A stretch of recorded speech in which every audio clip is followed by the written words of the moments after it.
family, which is 87%. Why did I think we had Yeah, they put them on the other 5,000 side. residences? Mic check, check, test, I always heard that we had. test, On two No, devices. that's directly from So the it's a test, 5,000. Huh. Test. Less than Yeah. what I've always heard. Have you heard 5,000 or no? Is that No. just the no. figure that? It Okay. was always All right.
Ready? Call the roll, please.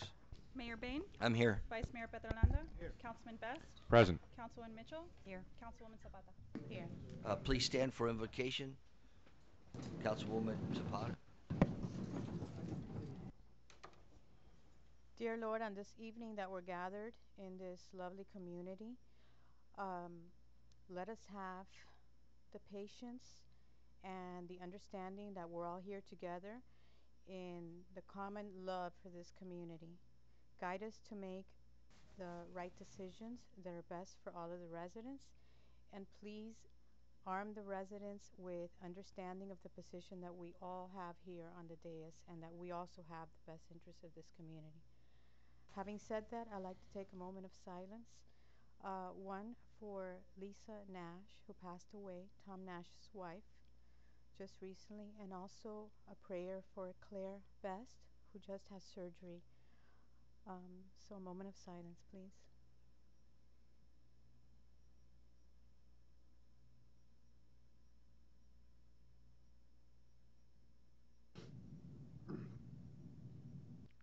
Thank you. Amen.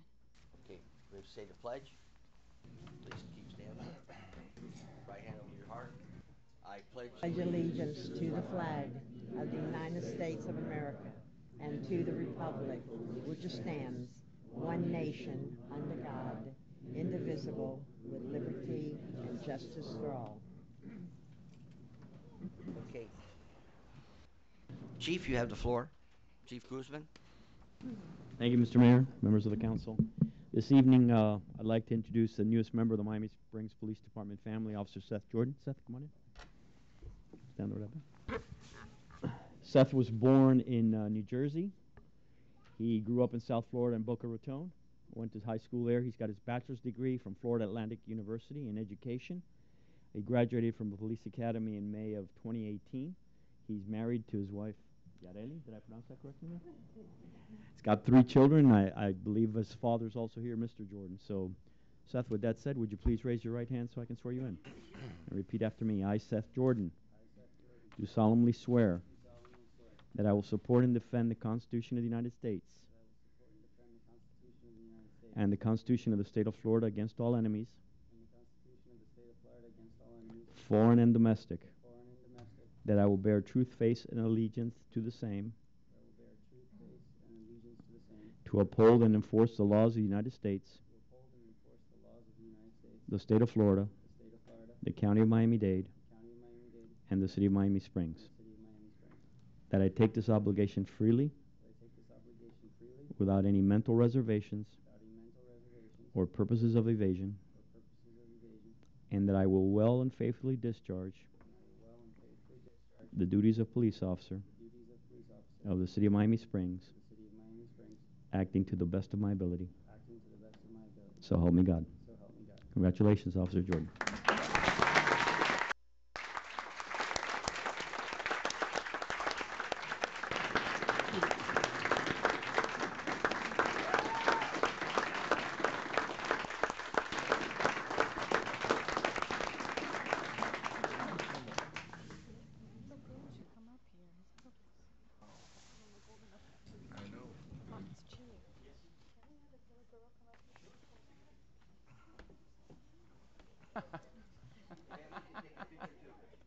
Family, you want to take a picture with your family?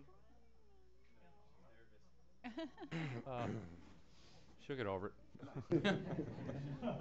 So when I called Seth into the office, my final interview with him, I said, Seth, you know, my grandson's name is Seth.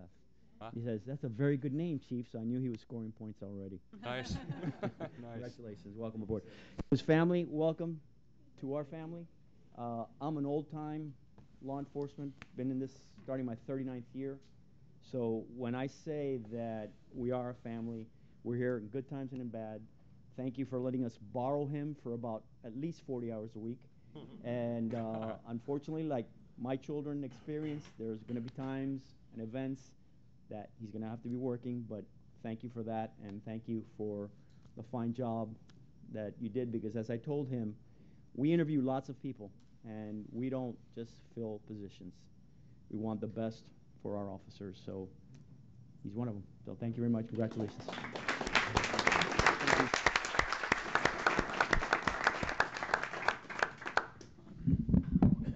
Thanks, Chief. We have Felipe and Lou Esquerdo.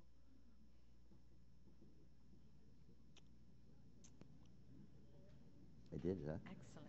Excellent. Actually, that was really good. Ay, Dios mío. How are you today? Hi, good. How are Good, you? good. Come on, you get next to me. This is a certificate of recognition present to Felipe Lou Esquerdo, 600 Albatross Street, for their home being designated Yard of the Month, January of 2019, presented this 14th day of January. Congratulations. Thank you.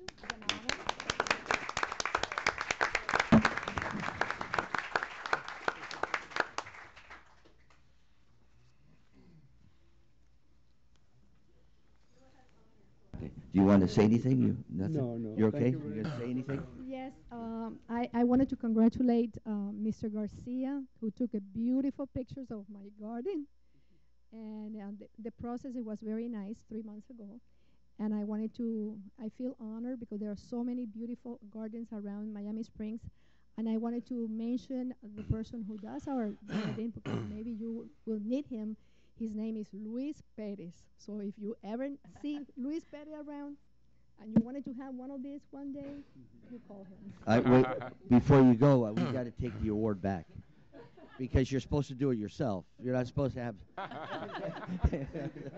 Okay, enjoy.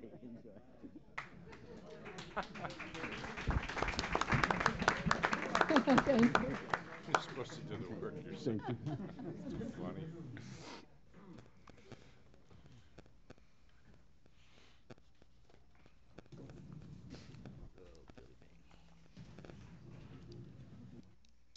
Okay, we're swearing in. We have open forum. I have two people on open forum. Are you here to talk about the Item ordinance, the item A, or you got some other issue?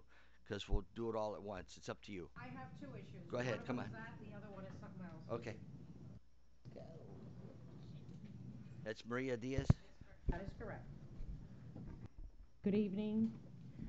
Since the ordinance is going to be talked about later, I want to know what the council has been talking to or not with the chief of police for the speeding in Miami Springs.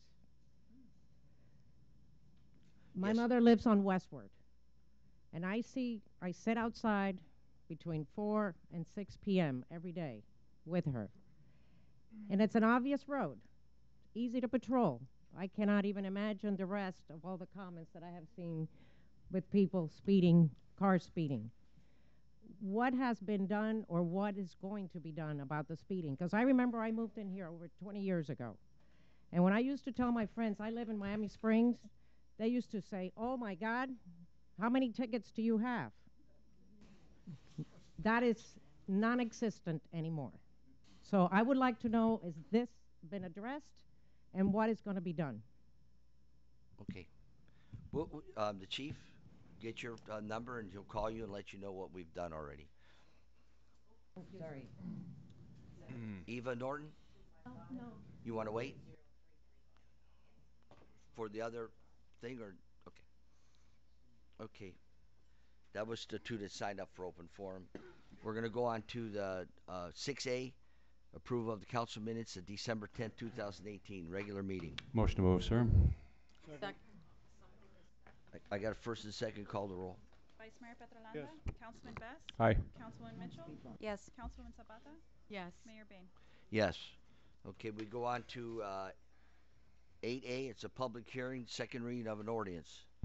Yes, Mayor and Council, this is an ordinance of the City of Miami Springs, Florida, updating the city's land development code of ordinances, clarifying definition of floor area ratio in section 150.002 of the code, modifying the location of columns in parking garages in section 150.016, updating certain building requirements in the central business district in section 150.070, correcting a conflict between the build-to line and setbacks and access points in section 150.164 of the code, providing for implementation, providing for incorporation of the code, providing for severability, providing for conflicts, and providing for an effective date.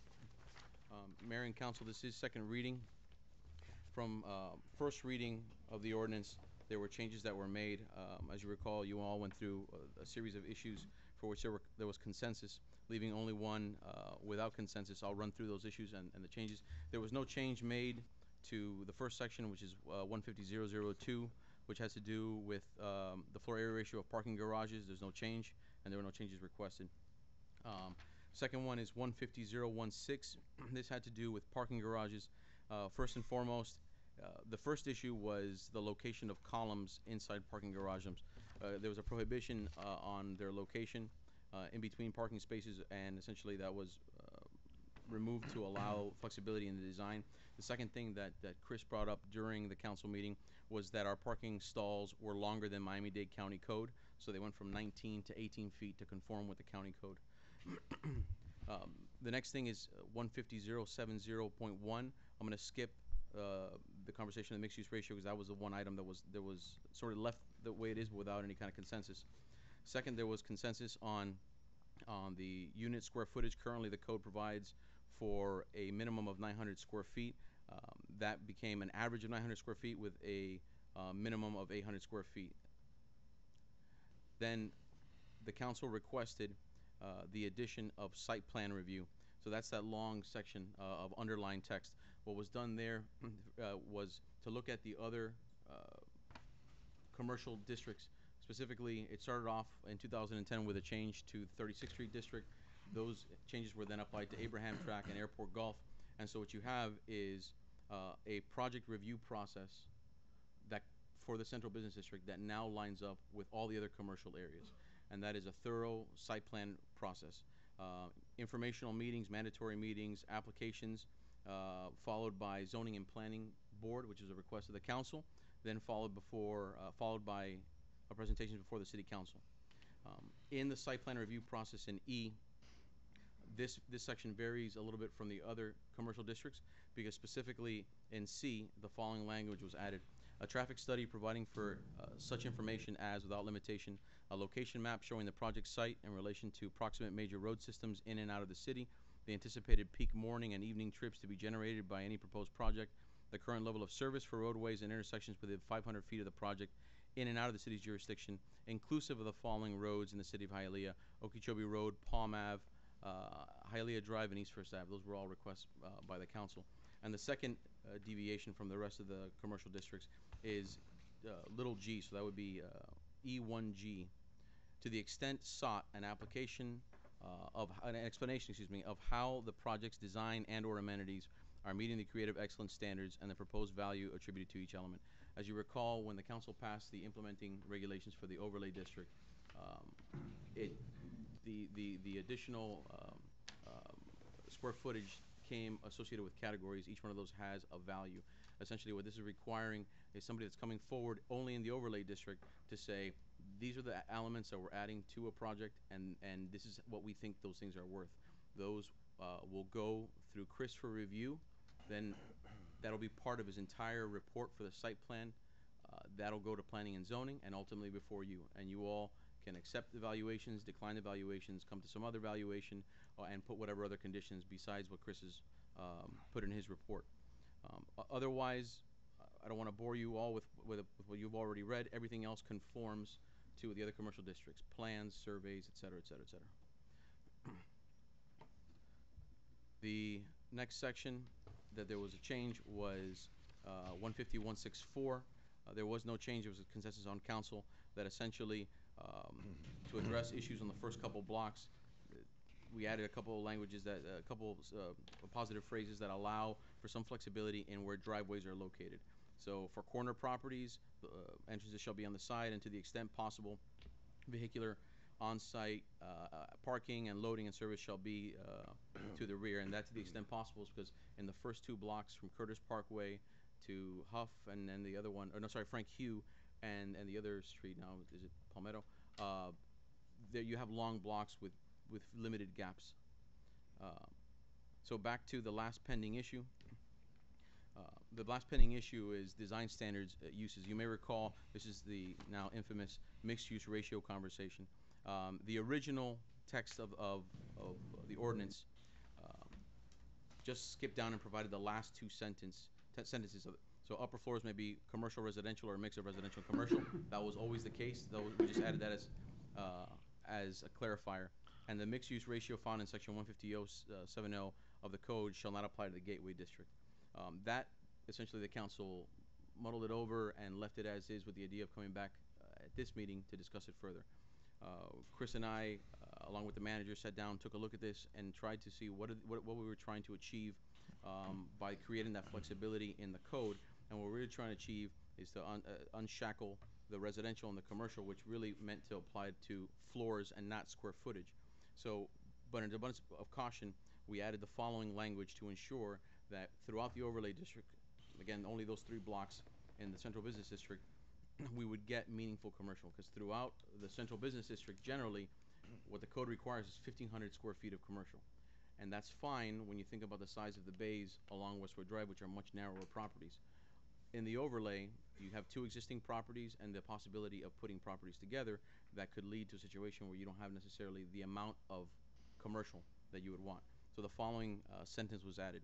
The ground floor shall contain occupiable air-conditioned space for permitted commercial uses with a minimum depth of 40 feet from the building facade for those portions of the building along road rights-of-way, except for such features as, without limitations, driveways, utility infrastructure, colonnades, and outside dining areas. So essentially, where a commercial property abuts a road, not an alley or a parking lot, but a road, the projects that might come forward are going to be required to provide commercial all along the road rights-of-way at a minimum depth from the edge of the building facade back 40 feet.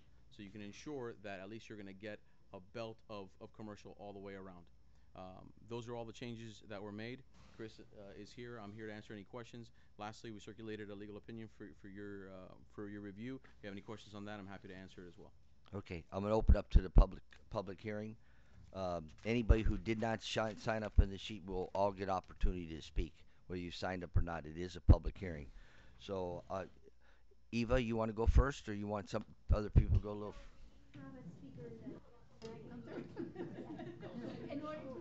All right. All right. I'll go straight. All right.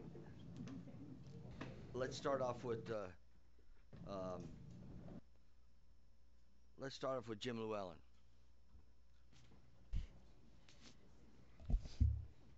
Tell me when you're ready. I will be ready. Tell me when you're ready.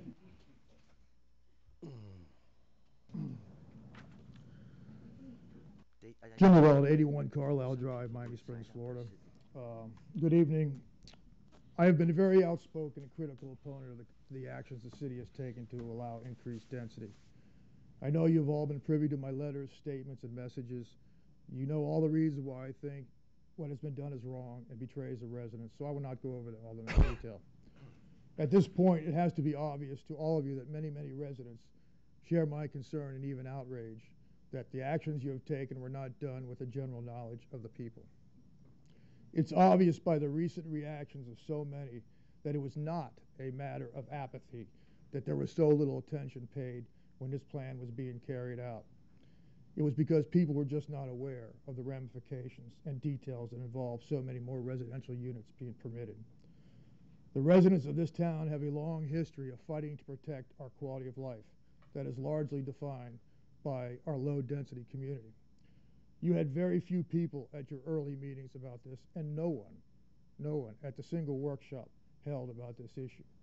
In hindsight, and given the outcry by so many, since the details were shared mostly by social media, you have no choice but to conclude that the city did not provide sufficient notice to the public when the measures of such magnitude were being taken.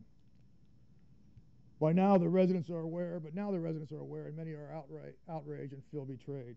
The town is once again deeply divided, often pitting neighbor against neighbor. By not truly striving for sufficient publicity and notice for resident involvement and consensus, you have helped create the turmoil and mistrust we have today. So it comes down to this. Will you, as our elected representatives, have the courage and loyalty to the residents to admit that the process was deeply flawed? Will you have the courage to act by rolling back all the measures that increased density and start all over? Will you have the courage to then include the residents in the planning and decision-making process? It's all about having the political and personal courage to do the right thing. Just do it. Thank you. Thank you.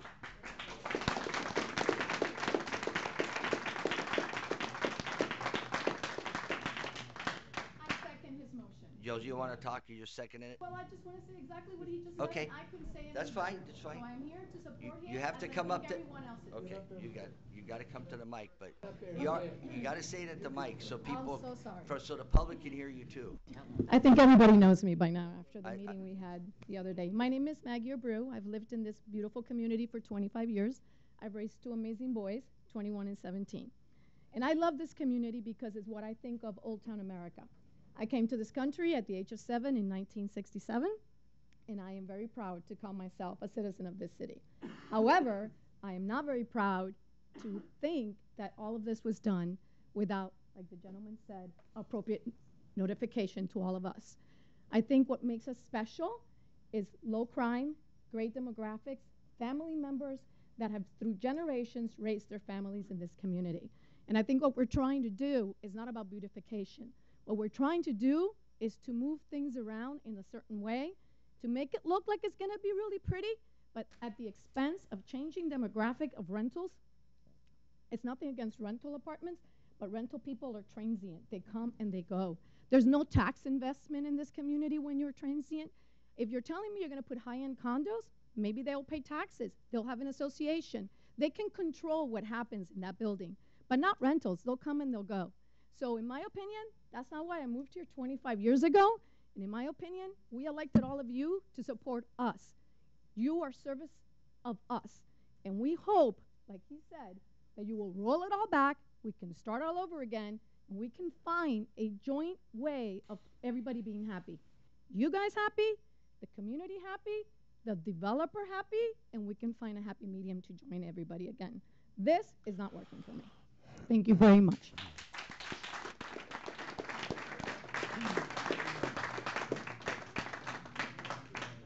Maggie?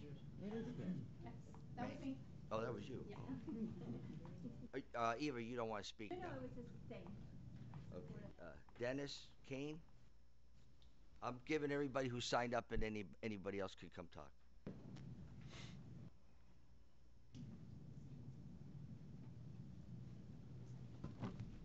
This is my second meeting. I was here last month. I wasn't here the month before. But as I see it, this is a very confusing subject. I sat through last month's meeting. I think we have two issues here. I think we have the redevelopment of the Hook Square area, and I think we are talking at the same time about the redevelopment of the Central Business District. I have a funny feeling that we're being asked to make changes in the Hook Square area under the cover of the Central Business District. And I, for one, want to know now. I'm very curious. I don't see how we can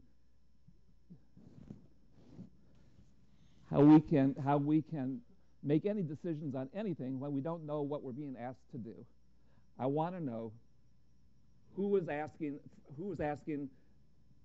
the developer who is the purchaser of the Hook Square property, and what are they asking of the city? What are they expecting of us? I don't see how we can address any subject unless we know what their plans are and what they expect from us. Thank you.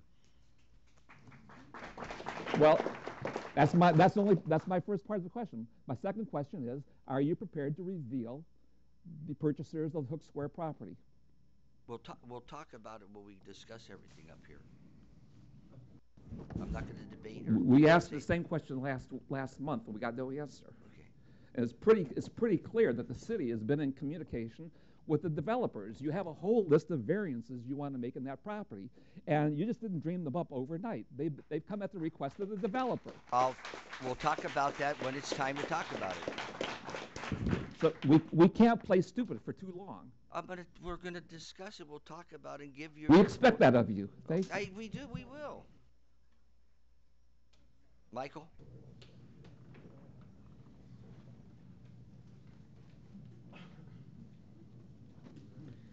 Michael Gavilla, 684 Morningside Drive. Like I said at the last meeting, I support it and I will support it again. Thank you. Who else wants to speak on the issue? Can come on up. Anybody else?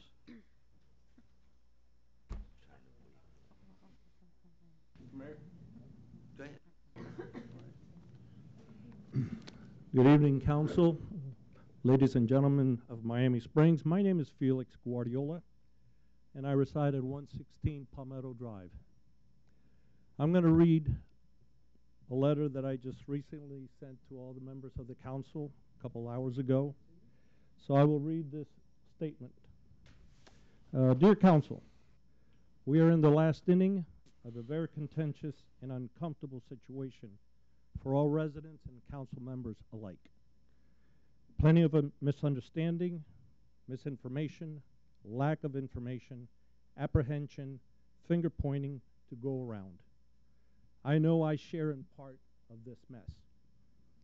From the residents' perspective, we hear not enough information was given to us in a timely manner.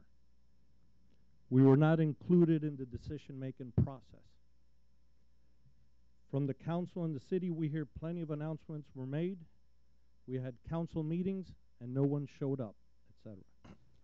We can go back and forth until we're exhausted, and we are, all of us, and nothing will be accomplished. What I do know is that by an overwhelming majority and sentiment, at the last council meeting of December 10th, 2018, and the forum that Councilwoman Mitchell attended was any indication, the residents of Miami Springs have spoken loud and clear and are vehemently opposed to this entire project.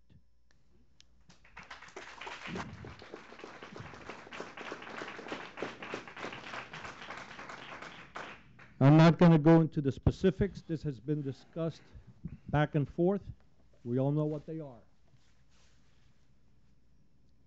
This is by far the single most important decision we as a community will decide on. The decision we make tonight will have a lasting impact on our community that will be here long after all of us are gone. So what now? Where do we go from here? What is the right course of action? I propose, 1, we stop this project ASAP and regroup.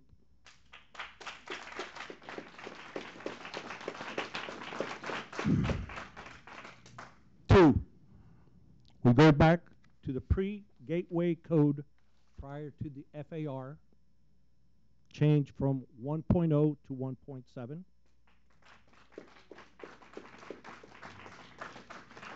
Reach out to the residents in a manner similar to what we witnessed last Wednesday at the rec center, when on a one-day notice, 40 to 45 residents showed up. I didn't see any call from the council or from the city prior to these meetings that we were holding something for the city, okay? And I'd be more than happy to assist in this process. 4, allow the residents the opportunity to have an input in their city. And 5, explore the possibilities of making this town an example to the rest of the greater Miami-Dade County what a real community is. I know that it's late in the game. However, as the saying goes, it's not over until the fat lady sings. I trust you will hear what your constituents have expressed and do what is right for us, Miami Springs, and for you. We are counting on you. Thank you. Thank you. All right, that's all that's signed up, so anybody else wish to speak?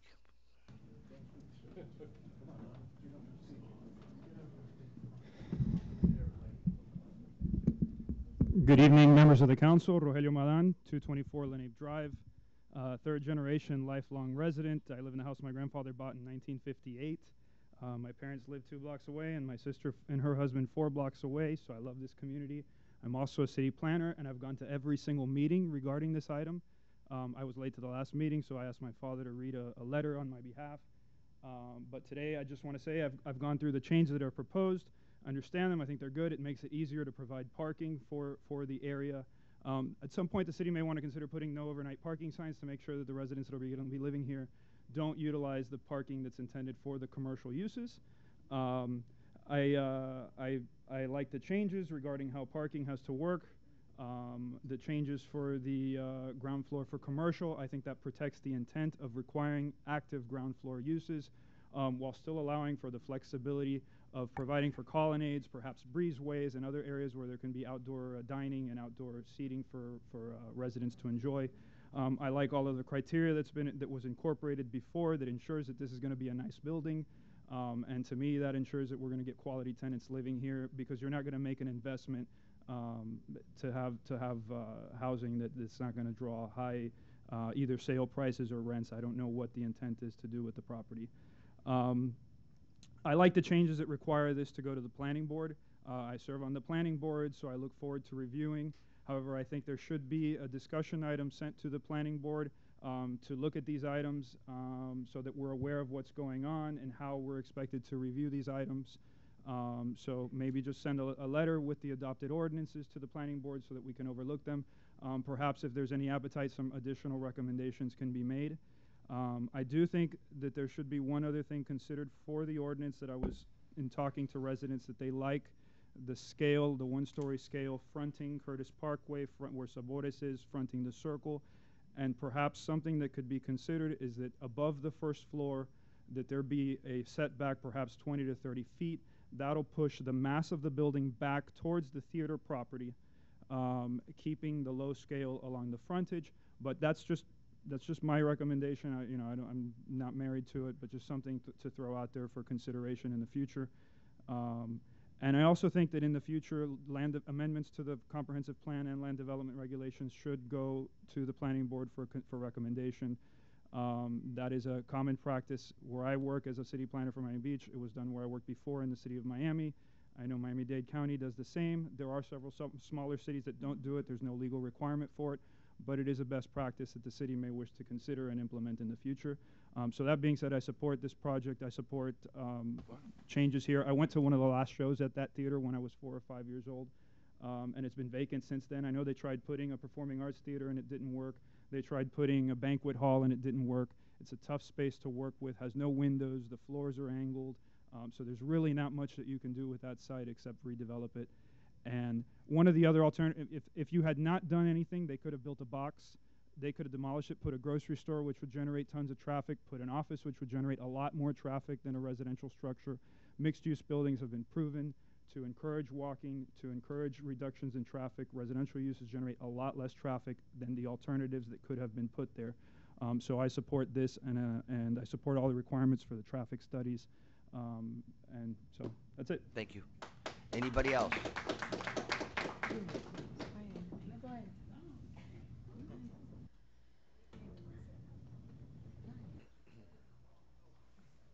My name is Eric Elsa, and I live at 98 Canal Street. I'm here tonight really, I've listened to what all was said, and I'm here tonight really to talk to you about transparency. And transparency, I feel, you violated it to us. It's just like our morals. You've taken them away from us. You no more, can you put out anything printed on paper? No more can a senior citizen go to the clerk's office and have somebody go over how to get it off the internet. The things that are going on here is that everything is electronic, and just like if you watched 60 Minutes last night, there's going to be 40% of you lose your jobs, okay? By this artificial intelligence. And I say we have to go back to some of the original ways things were done here. Print the agenda, have it in the lobby, do some advertising about the hearings and all of that. Don't try to have a website, and just because you have a website doesn't mean I can watch a city council meeting if I don't have internet. If I have channel 77, I can't watch a city council meeting because I have AT&T. So what are you giving us with this guy and this camera? Nothing. And there's a lot of people like that. And I really think that you need to get all of us in the loop of things. It's not, and so we can be transparent and know what's going on. The way it is now, you have the city attorney talking about 36th Street, talking about this house and this building and that, and then we have now, if you follow what this last guy said, we can just start over again. But you know what? There's no transparency for us, the people. And that's like our morals, and you violated them. Thank you. Thank you, Mr. Mayor. Anybody else?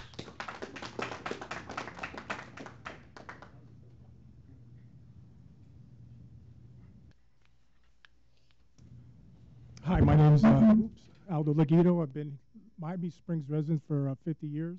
Where's your hat today? Over there. Anyhow, I know many of you council members, and I ask you to really, really think this, because the reason why Miami Springs is unique is it may be kind of cliche and old-fashioned, but the little oasis in the middle of the city.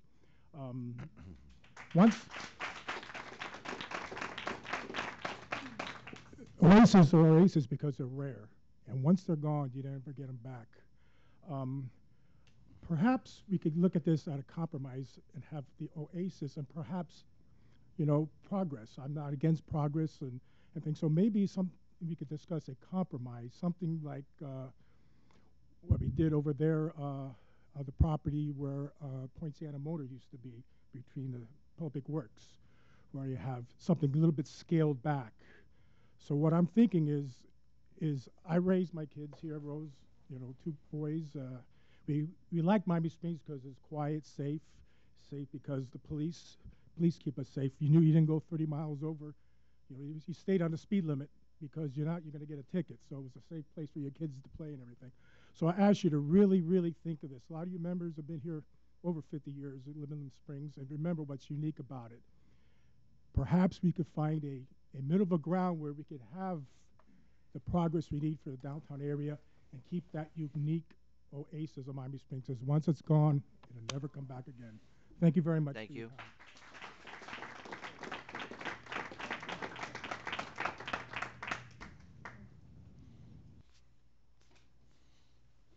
Good evening. As many of you probably know me. Put the mic down for you. There you go. You can hold it if you want, even. I came to the Springs in the year 2000. I raised my son Justin and my daughter Alyssa. I always, when I have some situation like this, I always like to hear their insight. Like I always talk to my kids. What do you think about this? Politics, whatever. And when I talk to them, that's why he's here today, and I talked to my daughter Alyssa that she's not here because she's in Syracuse University. The one thing they told me is, my God, they're going to destroy the city. I am pro, let's change that area. Like I was talking, we talked with Miss Mitchell last Tuesday. It's very nice for us to change the area, but what are we going to bring to the city? That's going to be on you guys. Like we look around Miami Springs and we go, oh, this is what this mayor did and what this, mainly the mayor, Mr. Bain, it's going to be on you. In a couple years, 10, 20 years, people are going to look back and go, oh, he did amazing. This was amazing for the city. But really, what are we going to do? When he was talking about transparency, I thought about that. I think I am a dental hygienist, and as many know, I'm married to Dr. Garcia, which is a dentist here in the city. The first thing we do with our patients is nobody can go to our practice and say we didn't tell them what they needed, what it's going to cost. We like to have transparency, and I think that's one thing all of us are upset about, that you guys are not telling us how is it going to look. That's one thing when we're talking about. Listen, I would like that area to change because it looks awful. But what are you guys are going to do? And another thing is, you guys are going to bring a lot of rentals there. I mean, I call, okay? I live in South Royal Point, Siena, to go to my husband has the office right next to Cozy Corner. Every time I'm going to around, sometimes even in the middle of the day, first of all, there's no parking there. I have a video Friday at 11 o'clock, no parking in that area. Another thing is, around 4 o'clock, 5 o'clock, sometimes I go to the house for something, I have to call the police. They must know me there by my name and my last name, because I'm always calling the police. What's going on? I cannot, they block that area all the time, so what's going to happen with traffic? That's another situation that we need to, you guys, I think, as politicians, and remember, if you guys make it, this is how you are going to be seen for, people are going to look back and go, oh, look what they did. It's not going to be my name. It's going to be you guys. You guys are going to be in the ballot next time. All these people, by the way, this is only 5%. Every person that I spoke to in the practice on Friday was against it. A lot of them are not here because most of them have kids, have things to do. Like, I got here late because, of course, I was with the patient and we have to work. This is what's going to happen. In 10, 15 years, people are going to look back. Like some people go, oh, look at all these motels we have here. A mayor did that. People are going to go, always say, oh, my God, look what he brought. This is going to be on you guys, not on us. What did you do to our city? I work on Doral. It took me 45 minutes. Today, I work on Mondays there to get here. People are, like, refer back to Doral. If you would pay me, I would not live in Doral. It's a disaster, okay? So what's going to happen in the morning when everybody's trying to leave this area? If you're going to put 200 units there, what's going to happen? Well, for now, it's going to be, what you have on your website, supposedly, it's going to start with 94, right? And then 20, how many? No. Wait, It says we don't know, wait. For sure. I shouldn't have said anything. We'll go through it all. That's what we need to know. Okay. This is what you guys, listen, since they were little, I always told them what's going to happen, whatever we're going to do as a family. You guys, you are the leaders. You are our parents. And really, if you look at it, this is what you're going to do. You're going to lead us. If you tell us what's going to happen, maybe you wouldn't have all these people upset here today. Maybe people would be fine. But you guys are like, everybody's like, they're acting really sneaky. They're not telling us what's happening. That's why I'm here today. Okay. And I'm here, like I said, because of my 2 kids. Okay. That actually, you must think the older crowd doesn't like it. No, the younger crowd doesn't want this disaster that supposedly you guys are going to do. Okay. I'm not sure. I think information is the most important thing. Thank you very much. All right. Anybody else?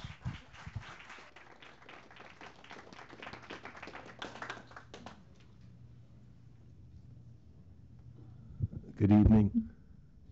61-year resident of the city. Rogelio is my son. I wasn't going to speak, but I appreciate what the young lady just spoke, what she just said. However, I'm a guy that I want solutions. Don't come up here. I don't believe to come up here and say, you said it was a disaster over there. It's terrible, correct? Something has to be done. There's a lot of money in. Wait, ma'am. Let him talk. There's a considerable amount of money involved that this city doesn't have to pay for something to renovate over there.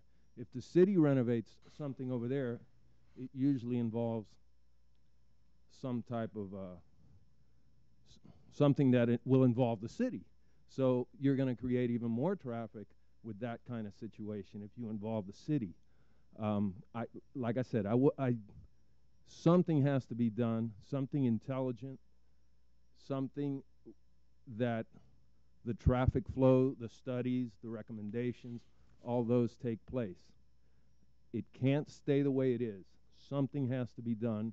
We all have to use our heads, get our emotions out of this, crunch the numbers, and figure it out and get her done.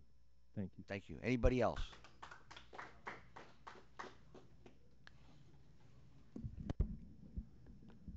Just take it off. You can hold it. Maria Diaz. I totally agree something has to be done, but we have to go back to square one. Have transparency. Have the residents be involved and have a say-so as to what is going to be in that corner. And anything else, like this gentleman said, we really don't know what's behind the curtain because there has not been any transparency. Mayor, you just said it's not going to be, when the lady said 50 or 100 units. So we approved something that we really don't know how many units it's going to be? I'll tell you that. So then we do know. All right, I'll just tell you straight. No, I don't know what the project's going to be. So how can we approve something that we don't know what it's going to be? All right, I'll wait.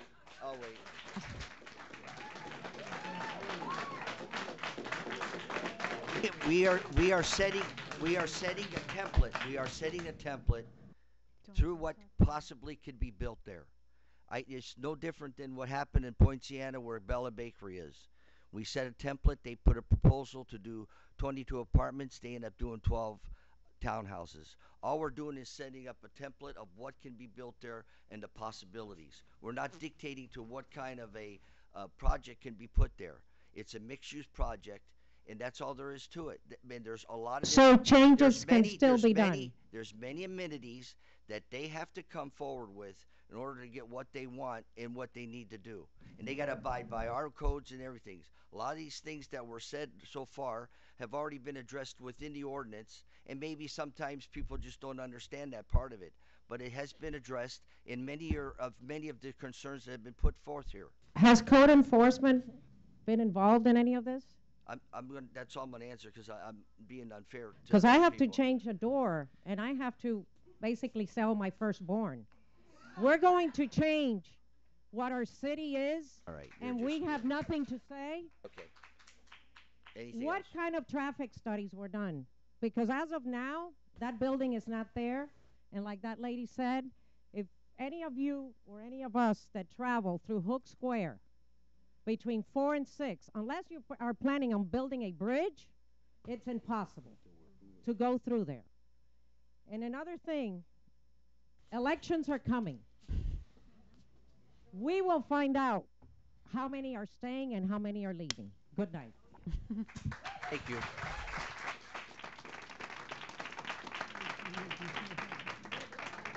Anybody else?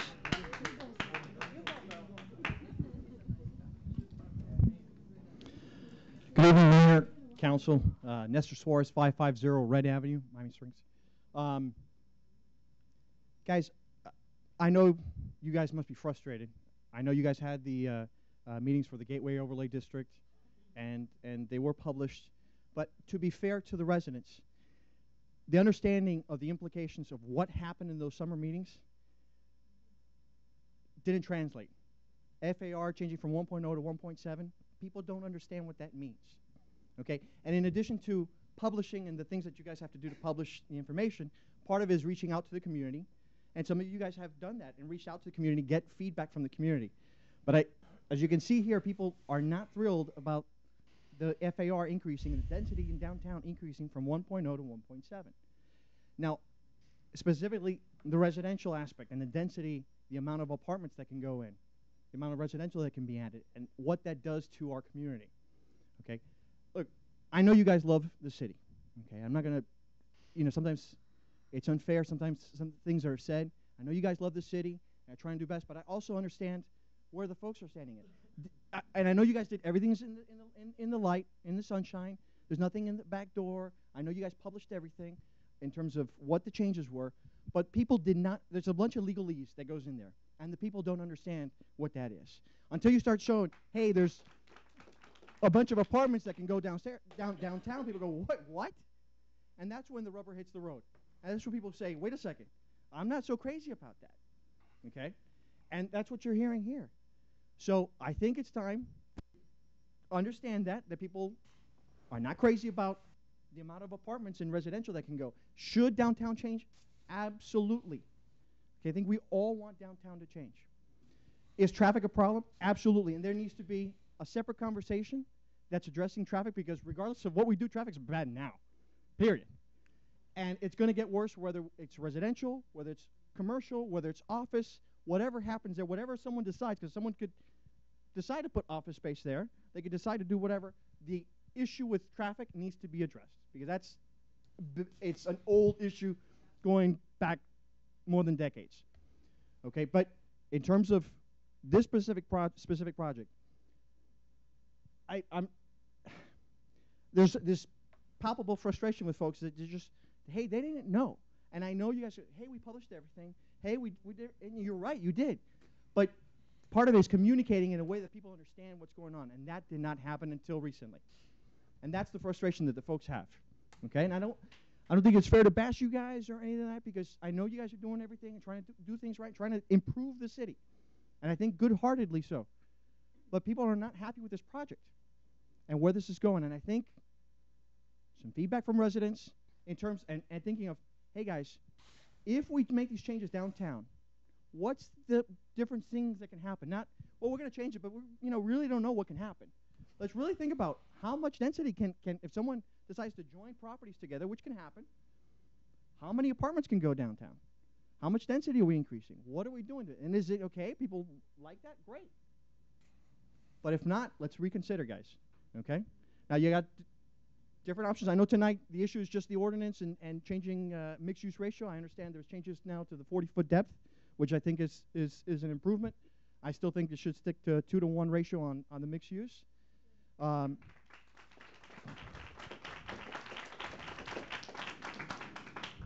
But guys, this boils down to just communication, and just make sure that residents know what's going on, and more than just, hey, we published everything, we put it on the website, and we did our job. No, guys, it's communicating and making sure the residents really understood. And they did not understand what was happening with the Gateway Overlay District, and that's clear.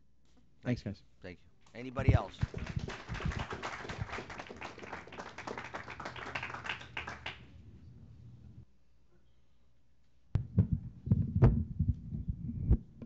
Hi, I've actually been a resident of Miami Springs as a child.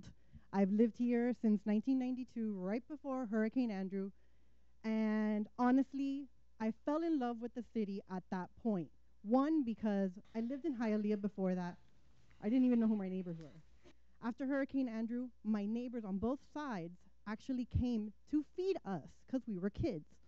So you don't have that everywhere. And I know some people are saying, oh, you're bringing the passion to it, but that's what Miami Springs is about. It's about passionate residents. So I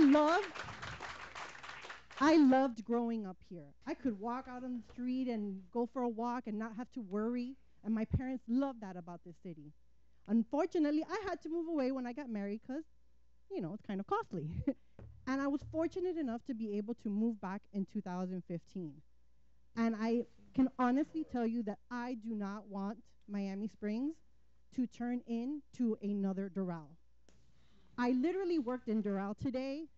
I was 1.9 miles because I punched it into my navigation system from my house.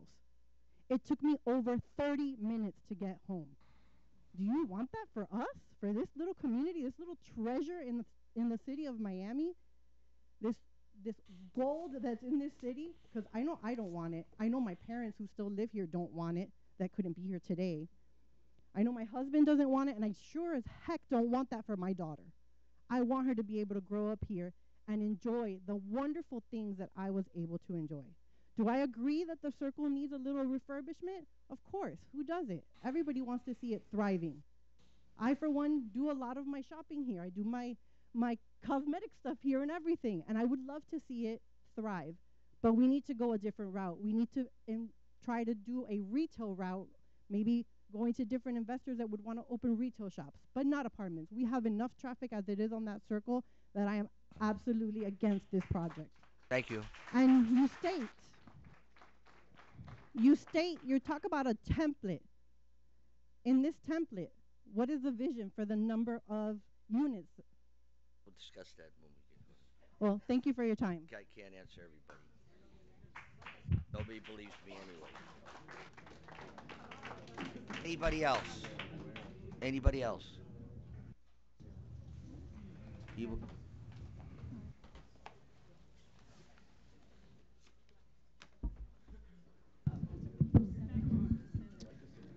Hi, I'm Mercedes Caruso. I inherited my mom's house in the Springs. I did grow up here. I love the Springs. I'm really troubled with what's going on here. Not quite sure why this is happening. Anyways, I would first like to thank Councilwoman Maria Mitchell for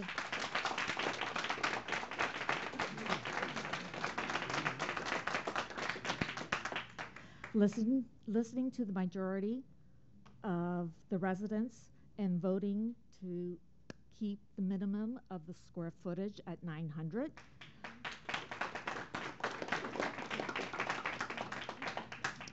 I'm disappointed with the rest of the council and the mayor. She was the only one that listened to us, and I really appreciate that. Again, being new to the Springs, and I'm now getting very, very involved. I really appreciate that. I would like to ask, moving forward, and I might be wrong, but I think the only thing on the table that's left is the ratio. I think everything else is done. I mean, the developers bought, paid, you know, because of the ordinance. I mean, they're going to build. Am I wrong? So I'm done. I mean, it's done. It's a done deal, right? Other than ratio. That's the only thing that's left on your plate to vote on. No one's answering me. Ma'am, it's open forum, which means it's only one way. Then the council will speak and address Oh, everybody's okay. comments. Okay, I'm sorry. Didn't realize that. Okay. Well, if I'm correct, please, please keep it at 2-1. Because if it does change, then it's going to be more apartments, less commercial. And if your goal is to better the circle with commercial, then you're defeating your purpose. I mean,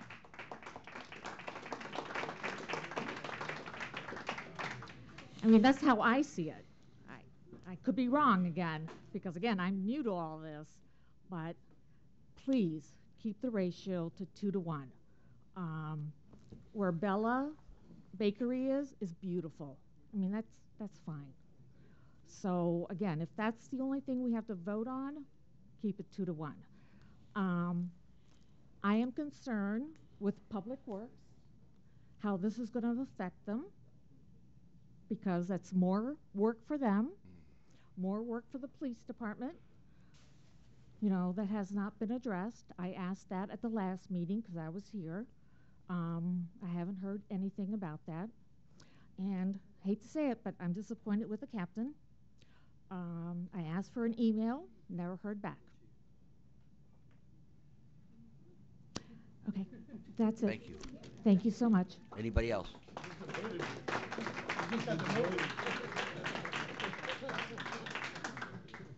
I'm Carol Gordon, and I would just like to say I would like to see an architectural drawing of what the district would look like when you make all these changes. I think it's very important that we have a picture of what it looks like. Okay, thank you. Anybody else?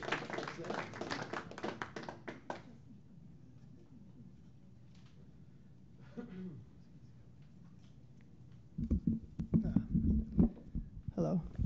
It feels weird hearing myself on a microphone. Excuse me, where's the lady that, she brought up a good point.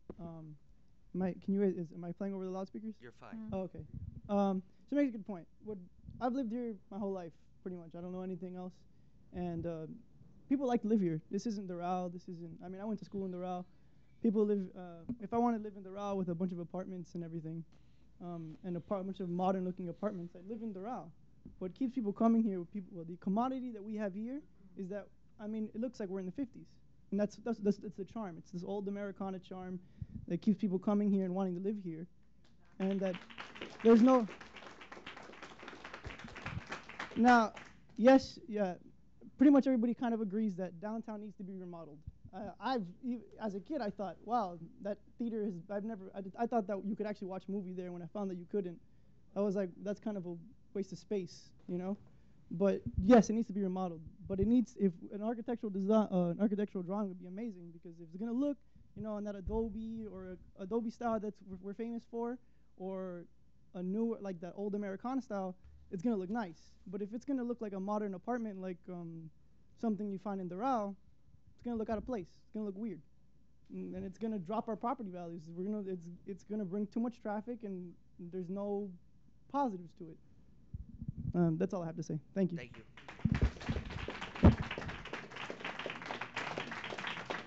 Anybody else? Go ahead.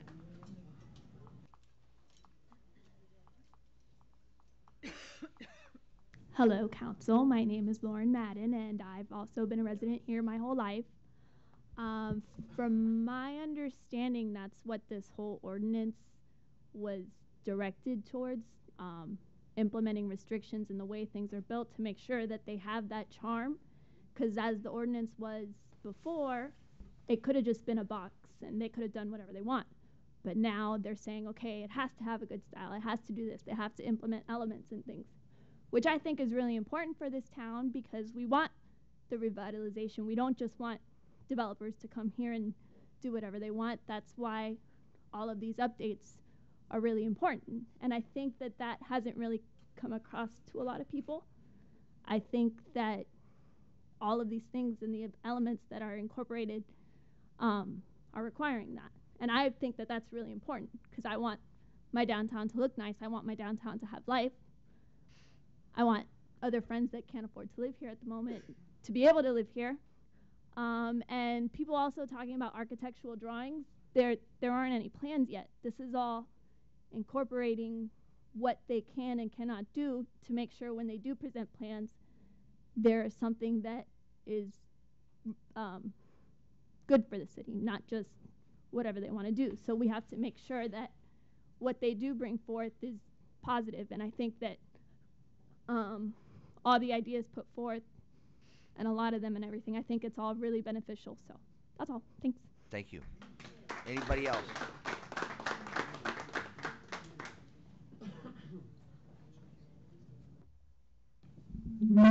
I just retired for 35 years as a teacher, and nobody has mentioned anything about the schools here. That is going to be a major problem if we have more and more residents here. Okay? Poor teachers with the increase of the schools for the classrooms and everything, and where our taxes is going to be, the education. The schools here is wonderful. The Miami Springs Elementary is wonderful now. And the teachers have a load with the big classes and everything. So we have to mention not only the traffic, not have to mention about everything, but also the education that is so important. Nobody mentions anybody. Nobody mentions anything about education. And that's very important too. Thank you. Thank you. Anybody else?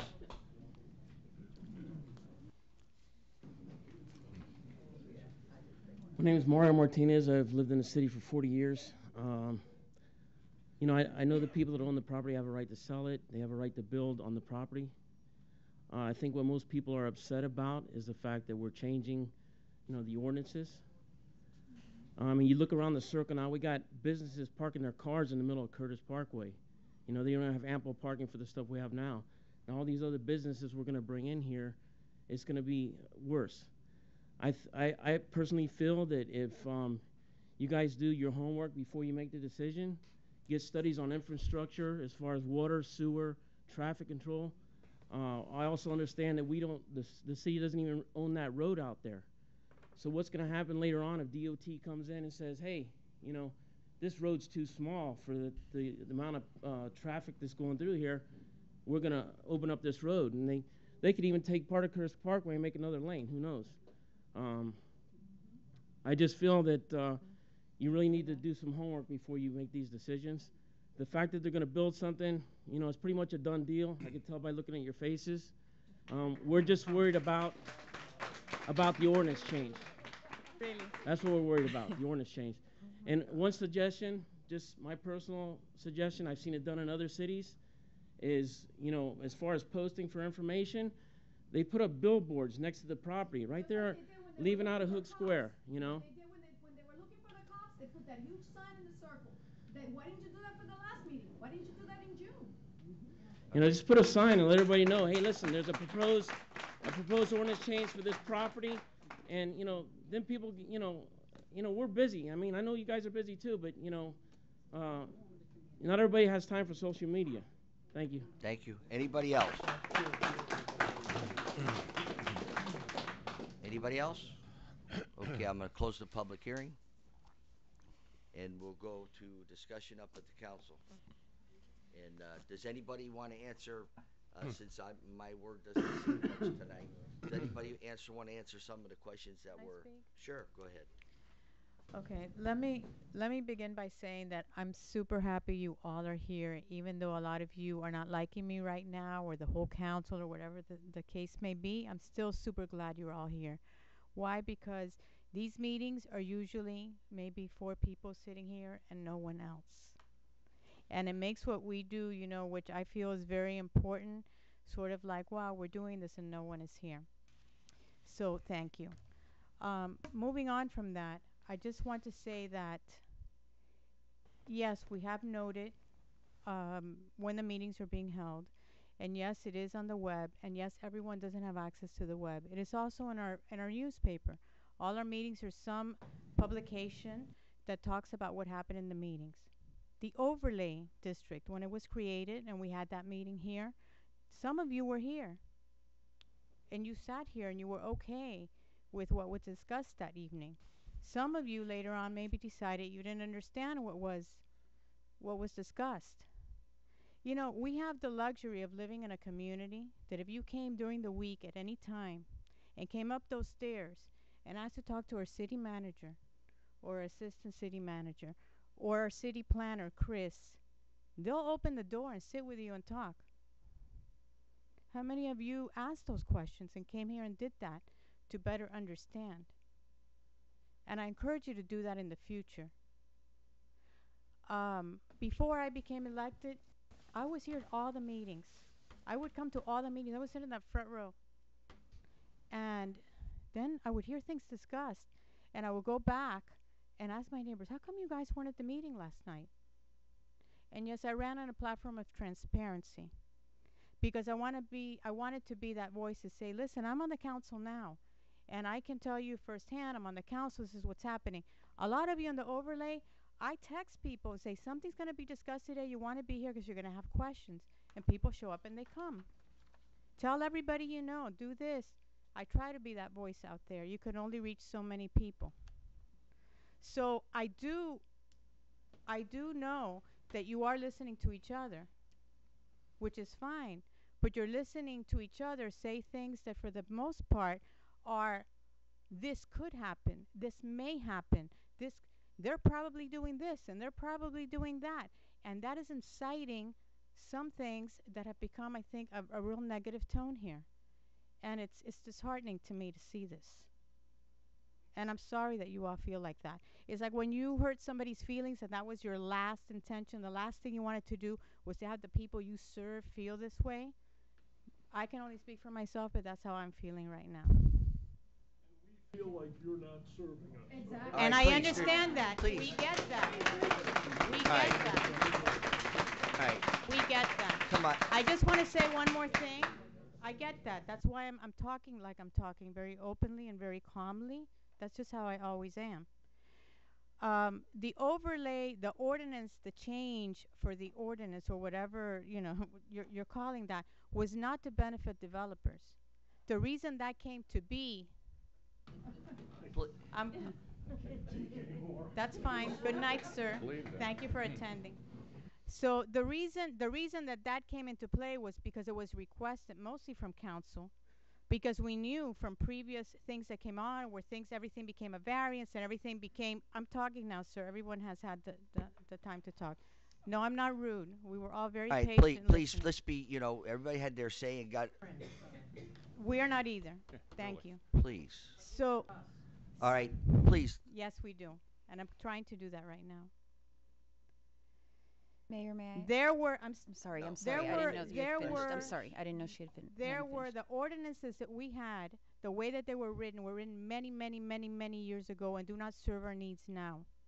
And we were trying to tighten them so that whoever bought the property, which was an inevitable thing, would have some very, very specific guidelines to protect what went on there. And yes, when you have a patient, you communicate. Your patient's there in front of you. Your patient came to you. No one here would be turned away if you came at any point here. Not only do we have a city cell, my personal cell, everybody has it as well. People call me, I call them back. And we address your concerns. So honestly, I apologize for the fact. I'm sorry that you feel the way that you do. But our intention here, everything we've done has been to serve and to preserve what we have as much as we can. We cannot dictate when someone buys a property that they have to do this and they have to do that. We can tighten it so that what they do still meets the integrity of this community. And that is what we've tried to do. So that's all I have to say. I want to get into the situation of where there's they want to. We don't have anything to present. A couple of questions. As I said before, we don't have anything to present what the project's going to be because the project is going to be built on what we're going to approve here tonight. That's how it works. There's a possibility that the statement is they're going to build apartments. It's a possibility it might not be apartments. It might be other units. The way it's wrote now, it's a possibility that there be 50 units or less because of the square footage variance from minimum of 800 to 900 average. They can build bigger units. There might not be as many units as possible. There's a lot of possibilities. But to echo what the councilwoman said here, they have to abide by what we're trying to approve here. They have to abide by what our standards are to build the building. And to the gentleman's concerned about who owns the buildings and everything, I don't know. I don't know who owns them. It's public record. It's public record who owns the property. It's public record. I think it was posted in the Gazette. Gave all the information to the people that own it. And so that's all that's there. Clearly, you have been the city. Someone in the city has been in communication with the owner. That's all I'm asking. I'm not asking if you know the people. I'm just asking if you know of them and who they are who their representatives are. Okay. I just told you. I don't personally know. I don't know if. Does anybody in this room that's What part is of the your- city government Okay. know All right. that? Please, sir. Well, all right. Who else wants to say anything? As I can't say Mayor, anything here tonight. if I could. I'd let the attorney speak here real quick. Could I just make a comment? I guess. I just wanted to say that I know, and like we've said, the reason that we love this city is because we're all so passionate about it. But I can tell you that everyone that sits up here on this council with me has the intentions of making this the best city ever, and they work toward that. We don't always agree with everything, just like you don't agree with everything, with your friends, with your family, and we might have different approaches to everything. But I can guarantee that when this project was brought to our attention in the summer, and the process after that and reviewing it, all of us here were committed to trying to make decisions which are very difficult decisions. There's always consequences to every decision, and we're doing our best, and we're doing it as a group, as your council together. So ultimately, everything that we review, we struggle on the vote. I can guarantee that it's not something clear ahead that any of us have. I know right off the bat I'm going to vote yes or no on it. It's something that we're constantly evaluating, and each one of you coming up to speak to us. It's greatly appreciated because your input helps us. Even you think we've already got our minds made up on issues, but your input, listening to you bring up issues there, helps us sift through the concepts that we're looking at and determine how we should eventually vote on the process, and eventually it comes down to a vote. Thank you. Thank you.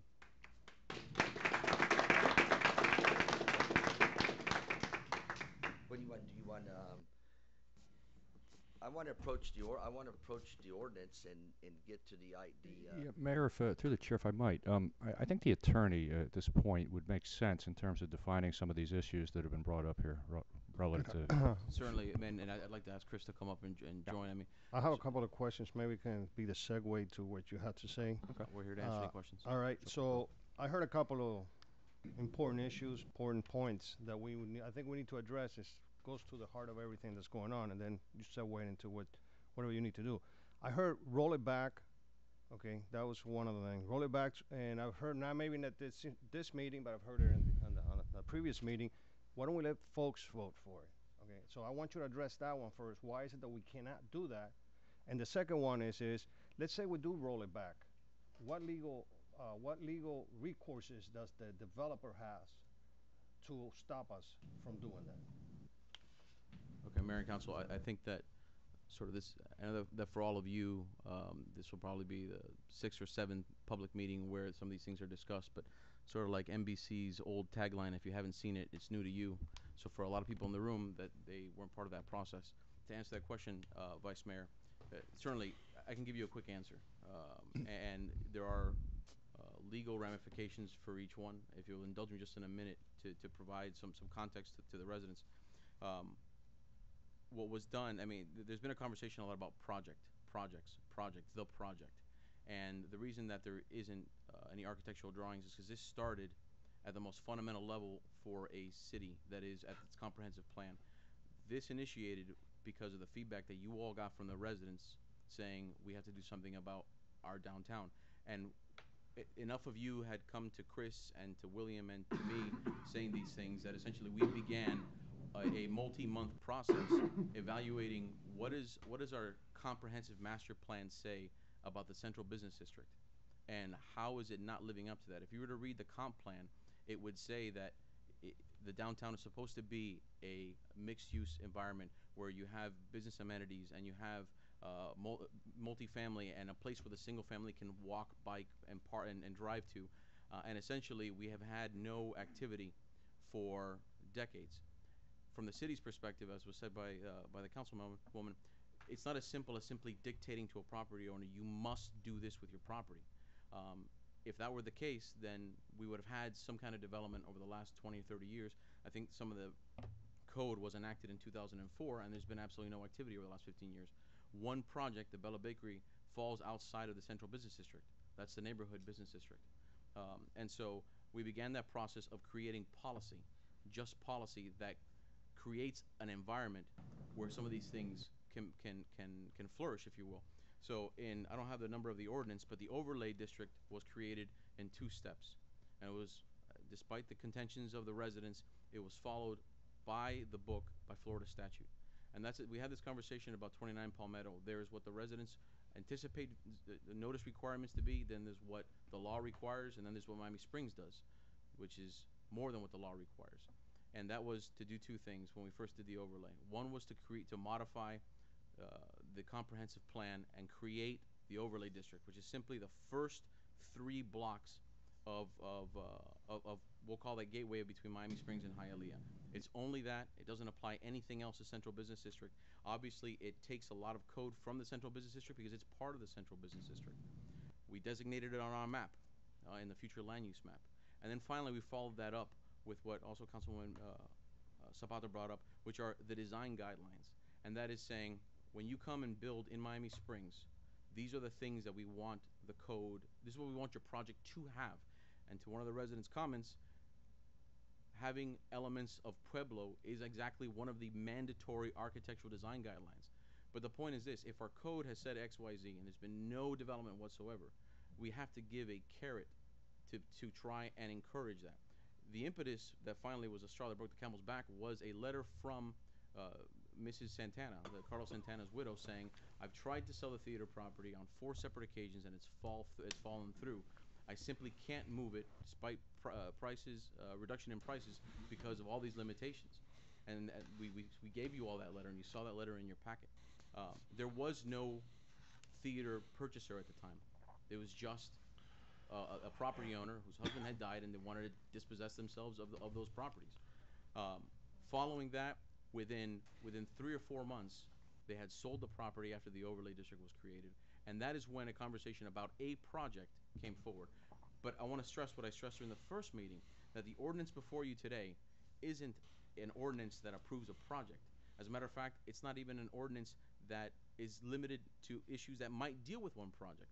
Chris was dealing with issues on Northwest 36th Street, 4649? 4649. A bunch of issues, and he was essentially telling the architect and the property owner, listen, I'm sorry, you've got issues with parking garages, you have issues with other things, you're going to have to go to variance. By the time October rolled around, all of a sudden the new theater property owner had moved forward, and I personally don't know the name of the Miami's Theater Property LLC, whatever name they gave it. We know a couple of the people that have come forward, but essentially they began to give us feedback, and that feedback was similar in some issues only to those on 36th Street. And Chris's motto, if we're seeing things over and over and over again coming from architects, it's probably because there's a deficiency in the code, not that we should be sending these things to variances. So in this ordinance, and we said it from the very beginning, you had 3 groups of issues.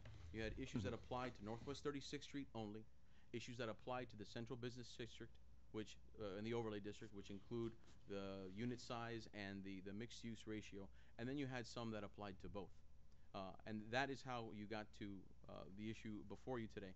And even right now, we call this ordinance addresses building regulations, because the overlay district already created already has all the design criteria, all of the parameters for how you go from a 1.0 to a 1.7, if you can even get there.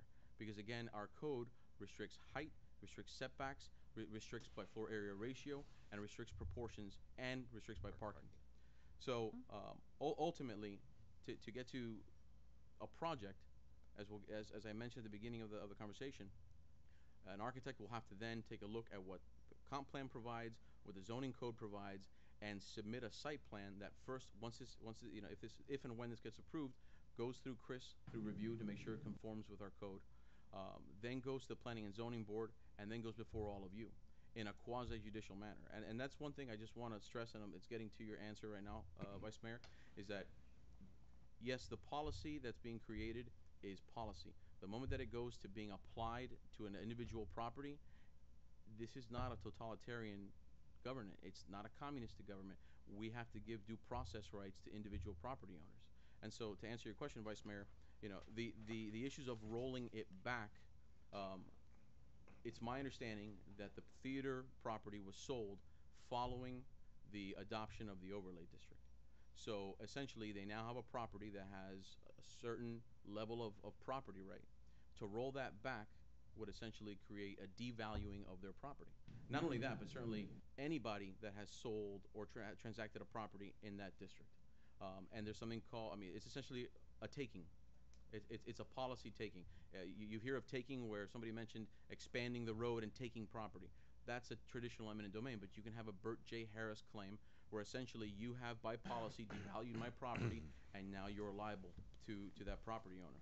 Insofar as voting for any element of this, I did circulate a memorandum on Friday. That's prohibited by law. It simply does not get any clear that it's prohibited by law. And I don't fault anybody for not knowing some of these things. I mean, certainly our city planner and our resident who's a city planner on the street knows that. But and I'll read it so that it's clear for the record. Section 163.3167 says an initiative or referendum process in regard to any development order is prohibited. A development order means a variance, a site plan, a conditional use, anything having to do where you are applying a particular code to a particular property. An initiative or referendum process in regard to any local comprehensive plan amendment or map amendment is prohibited unless it is expressly authorized by specific language in a local government charter that was lawful in effect on June 1st, 2011. We don't have that. We don't have that. There are some city charters that say any comprehensive plan amendments must go to referendum, and that's the language that case law has specifically said. My firm litigated this in 2018 when the folks in some residents of Bell Harbor wanted to stop the growth of the shops at Bell Harbor, and that was taken to court, and it's simply you cannot take to referendum these issues. No different than single-family home, these property owners deserve the right to come before all of you in your quasi-judicial capacity and adjudicate the code against their property. So essentially, to vote for it would run afoul of the law, and when we couldn't do it, and to roll it back would almost certainly end us up in litigation. You know, and I don't want to go any further into it because essentially anything I say up here probably could be used against us in court. So I want to follow up, Mayor. So that email that was sent to us from another attorney, supposedly who lives in the city, regarding the 163.511-514, I believe you received that. I saw it, and thank you for sending it to me. I looked at it, and unfortunately, that section applies to neighborhood improvement districts, and there's community redevelopment agencies, neighborhood improvement districts, business improvement districts. All those things are governed by different sections of Chapter 163 or beyond, and essentially we followed the process for the overlay district for comp plan amendments. For Miami Springs, we don't modify our comp plans very often. I think the last time we did it was in 2010, where the commercial districts on 36th Street changed from the Airport, Gulf, Highway, Marine Business District to the 3 districts that we know today. That was the same process then. There are notice requirements that go to involve property owners, notice requirements in the newspaper, and to be perfectly candid, with the website the way it is right now and the social media platform that exists right now, there's more information being put out there than in any time in Miami Springs history. The only thing in our code that currently requires notice beyond that are zoning changes, and there have been no zoning changes, because those zoning changes require notice to everyone in Miami Springs. No, I'm sorry, there has been, the only zoning change was the Baptist property that was going to go from a property associated with the Baptist church to one that they were going to sell to a single-family home, and the bank was requiring that. Other than that, those, you know, that's the process that affected that. But 163.511 to 514 doesn't apply to this. Thank you, Mayor. That's Thank all you. for now. Okay. Anything you want to say? Yeah, thank you, Mayor. Well, I'll mirror what Mara Zapata said, Councilwoman Zapata, earlier. Thanks for being here tonight. Many of you sitting out there are friends of mine, personal friends. And many of you have opinions. And I appreciate that, and I honor that. But guess what? Sometimes we might not agree. And I'm not saying I agree or disagree with this. I'm glad that you're all here, and I'm glad you got the opportunity to hear all this. You know, I take notes pretty good, and I've been listening to all you folks speak tonight, and it's been most refreshing.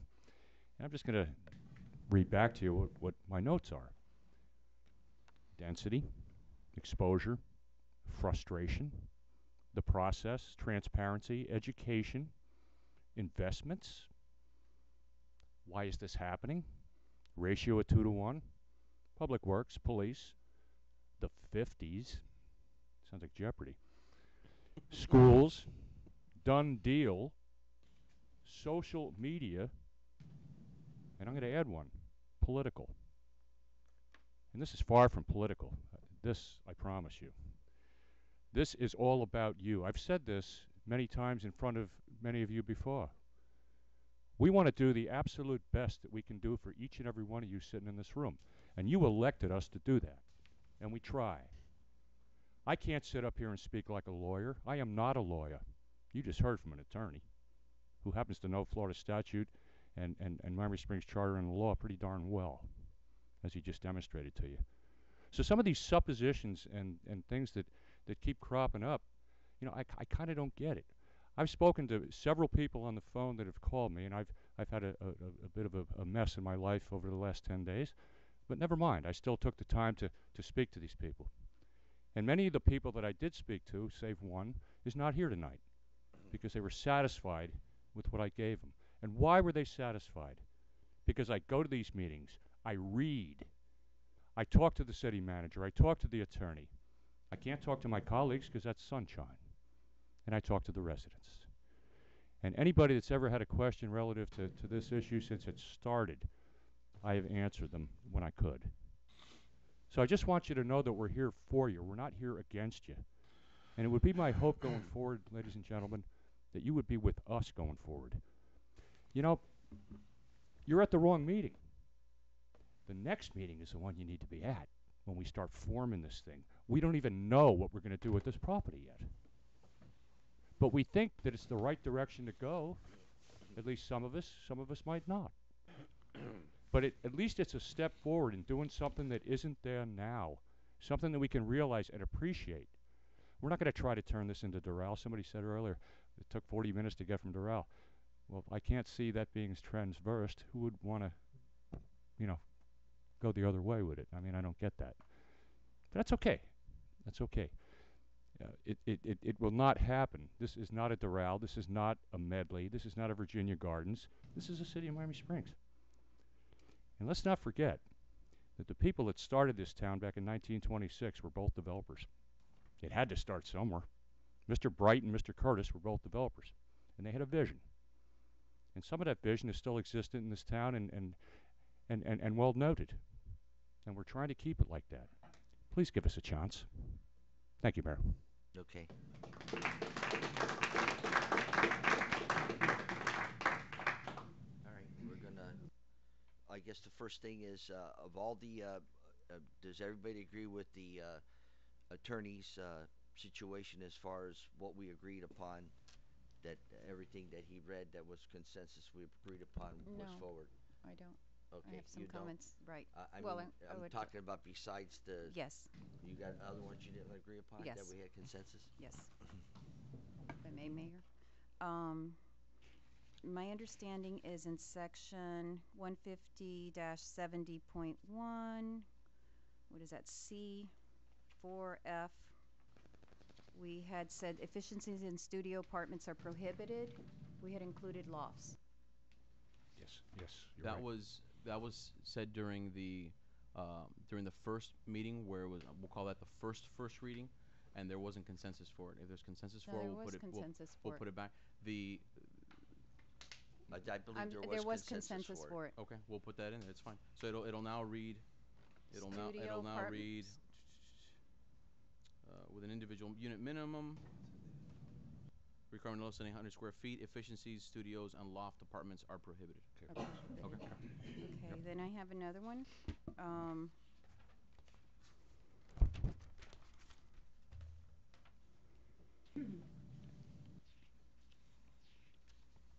Under, and this, I'm not sure if my understanding is this was consent, that we all consented to this at the last one. Under section 150, 164, B4B. My understanding is that we consented that to the extent possible vehicular access to on-site parking shall be allowed along Northwest 36th Street, but that we were removing. Shall be limited. Shall be limited, I'm yeah. sorry, limited. But we are removing loading or service vehicles, that we were going to keep loading and service vehicles were still going to have to come from the back. In the parking facility. The entrance would be okay on 36th Street, but that this loading and servicing, they would still have to, and the reason for that Correct. is that if it's a small restaurant, obviously somebody goes by, they're not gonna go all the way to the corner and come back around the back to come, they'll just go to another restaurant. But the loading and servicing, Okay, those so people know where the address is, they can definitely come around the back and not have to enter. It could read, to the extent possible, vehicular access to on-site parking shall be limited along Northwest 36th Street.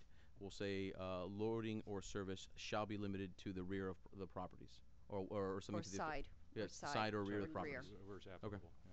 That's what we said we were gonna do anyway. Right, that we had agreed on that, it just didn't show up on here. Okay, now those were just, and Mayor, I don't know how you wanna do this. These were just things when Dan, when you were reviewing these that I noticed weren't in that we had agreed to in the past. But I'm not sure, I do want to make other comments. on the whole ordinance. Should I do that now or wait till there's a what I'm motion? I'm trying not to- sure. What I'm trying to get is that if I want to know that before we go to the major issue, the one we didn't complete, the ratio situation. I want to know that if everything in the ordinance is okay with everybody, that we The can. significant addition was, besides the ratio one, was the site plan. I mean, certainly that's, again, that process did incorporate all the requests from council, and so it's with going to the differ a little bit. But if traffic trust studies and all Absolutely. that stuff. We're okay. That's what I'm trying to get at. Okay, well, you I have guess. other things you're. Well, I don't know where to put Yes. it in. Yes, I do because a lot of this was consensus. it was consensus and we voted on it, but I would like to bring it up again since this All is the right. second reading. Go ahead. Is the well, first of all, I wanted to say that what we have in here with the project review process and all this, which are a lot of additions since the last meeting, are great. I think they really are a very detailed, with still a lot of room for, for working with it, of just, process to get the information to us so that we're more knowledgeable of what's going on here in the council when something, project is being considered, and also the residents are. So I like that a lot. However, I still have a problem with the 900 square foot. I think that the reason, and my reasoning is this, and Dan, you said that the property sold, the theater property, after we did the gateway. Right, not this one. This one's not applicable to. Pardon me? That it certainly had nothing to do with this one, just the overlay. 1.7 to the 1.0 was the one that was changed prior. Ma'am, excuse me. Excuse me. Please. After Ms. Santana. Yes, the overlay district. Right, ordinance, the yes. overlay district, right. Okay. That shortly thereafter, after we voted on the Gateway Enhancement Project this summer, the property sold shortly Right. thereafter. I think the different, whenever we adopted this was July, and then it sold, I think, in October. Okay. Right. So that means that, and I get your point of what you said, that for years, nothing had moved. We did an enhancement project. It wasn't an easy choice. There were a lot of concerns with it, but unanimously, and I voted for it also. That this seems to be something that is a worthwhile project to get something moving. And, like someone had asked me a long time ago, they would like to see a Barnes & Nobles at the theater project. I would too, except Barnes & Nobles isn't going there. We've got to work with the reality of what we have. However, after we passed the Gateway Enhancement project, development project, whatever we want to call it, in the summer, shortly thereafter, the theater property sold. Correct. Okay, it sold contingent upon 900 square foot minimum.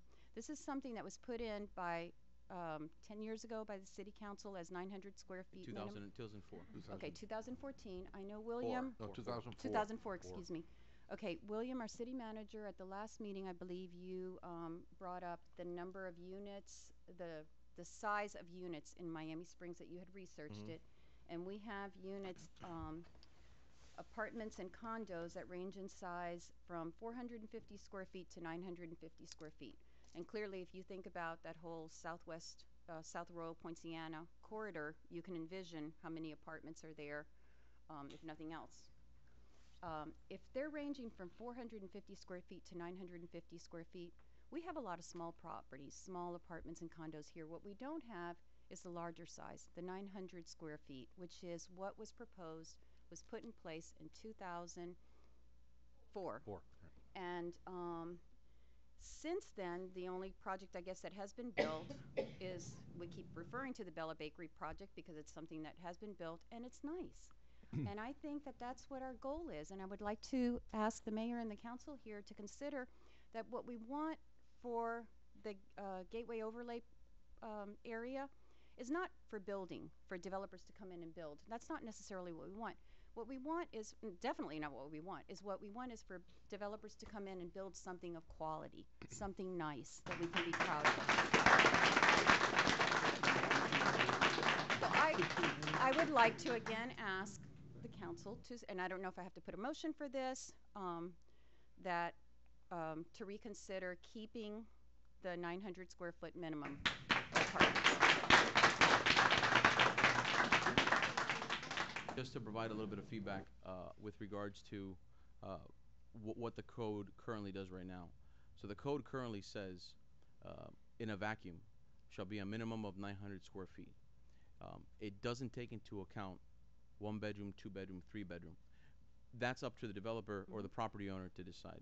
The real issue isn't so much that the prohibition on 1 bedroom units, because that's essentially what a larger square foot will dictate almost certainly that units be 2 bedroom or 3 bedroom. That's not the issue. The issue is that you've got a code that that doesn't give any latitude to the realities of putting up a building, and that's the feedback that we got, which is that is to say, when you put up a building, you're going to have elevator shafts, and you're going to have stairwells and mechanical rooms, and sometimes that creates these pockets. So what essentially, when you create a code that is super strict, you're essentially requiring them to go to variance. So if all of a sudden on a second floor next to a stairwell, they have a unit that because of the configuration, they simply can't go beyond 800 square feet, you're going to require them to come in here and ask for a variance. And the feedback for one unit, which is different from saying across the board, you have a Right. variety. Right. So a variance We actually voted on that item. We Yes. voted on that. That was a 4-to-1 vote. Yes. Does anybody? I recall. Do we want to change anything about what the four of us voted on that particular situation? Could I I ask understand for a her- revote? You Just can go ahead, make a could motion. I? Okay, Yeah. I would like to ask for a Go ahead, vote make again. a motion I to- would like to make a motion that this part of the ordinance that was voted on at the last meeting be reversed to maintain the 900 square feet. I have a second.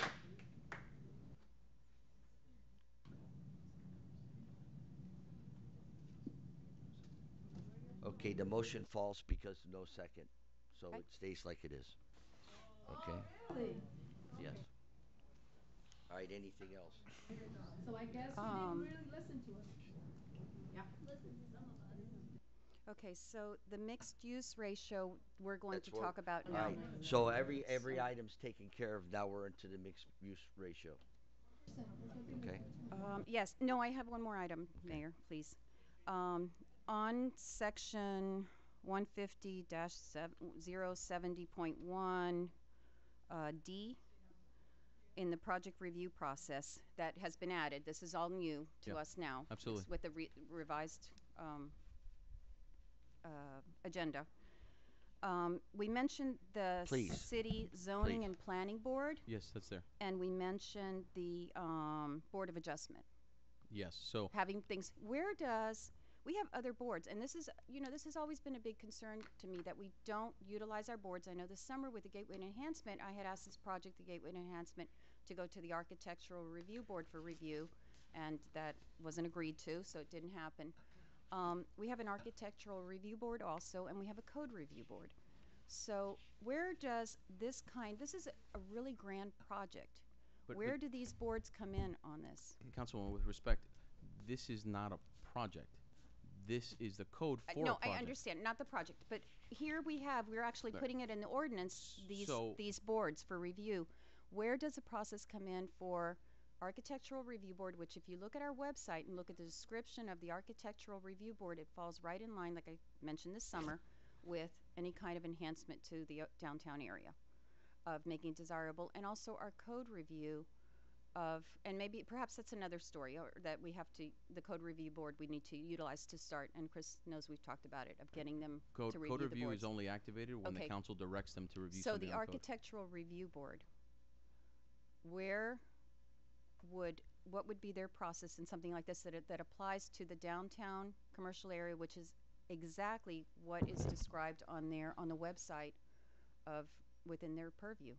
I mean, essentially, the answer is none, because you have staff review, which takes into account all the elements that's in the zoning code. I mean, one of the issues is that, and I've said it time and time again, I'm sorry, our zoning code is old. It's just old, and it's like a ship full of holes. Over 25 years, there've been patches made to it, and that's why even if you look at the purview of the Planning and Zoning Board, you have to look throughout the zoning code to find the full ambit of what its responsibilities are. And so it puts Chris in a difficult position to tell an applicant that comes in, these are the steps we're going to have to go through. And the architect or the land use lawyer or whomever is sitting across the table from him is going to say, I reviewed your code, and that's not in there. So they have to follow the code. What was done is that while there's certain language in the code that applies to, for example, planning and zoning, there is no, and Rogelio as a board member mentioned it, it's a best practice. Our code predated the best practice of sending all these things to planning and zoning. And so it didn't go there. Architectural review, we don't have architectural standards. Like if, for example, if you have Coral Gables has really specific architectural standards that have objective criteria that if you go through, or even Miami Beach for that matter as well, you can apply that criteria to a site plan, to design guidelines, and say, oh, yes or no. If we were sending to Architecture Review Board, they'd essentially be reviewing it without any criteria. So any feedback they had and gave you would be completely arbitrary. Completely arbitrary, because the only thing in the overlay, it says must exhibit elements of Pueblo Mission Revival Architecture Design Standard. Example of these will be available through the Office of City Planner, which is the same thing that was done on Northwest 36th Street with Streamline Modern and Pueblo. So essentially, the direction from council was to create the overlay, and then we came back and brought you feedback from building or property owners on 36th Street in the Central Business District. We didn't get feedback to completely overhaul the Architecture Review Board and its purview. The architecture in the ordinance is set, that the style and what it's going to be. Right, and then essentially it's already set within the ordinance. Yeah. Right, essentially that's already in the ordinance, and that would be part of the site plan review process for Chris to determine whether or not they put that check in the box.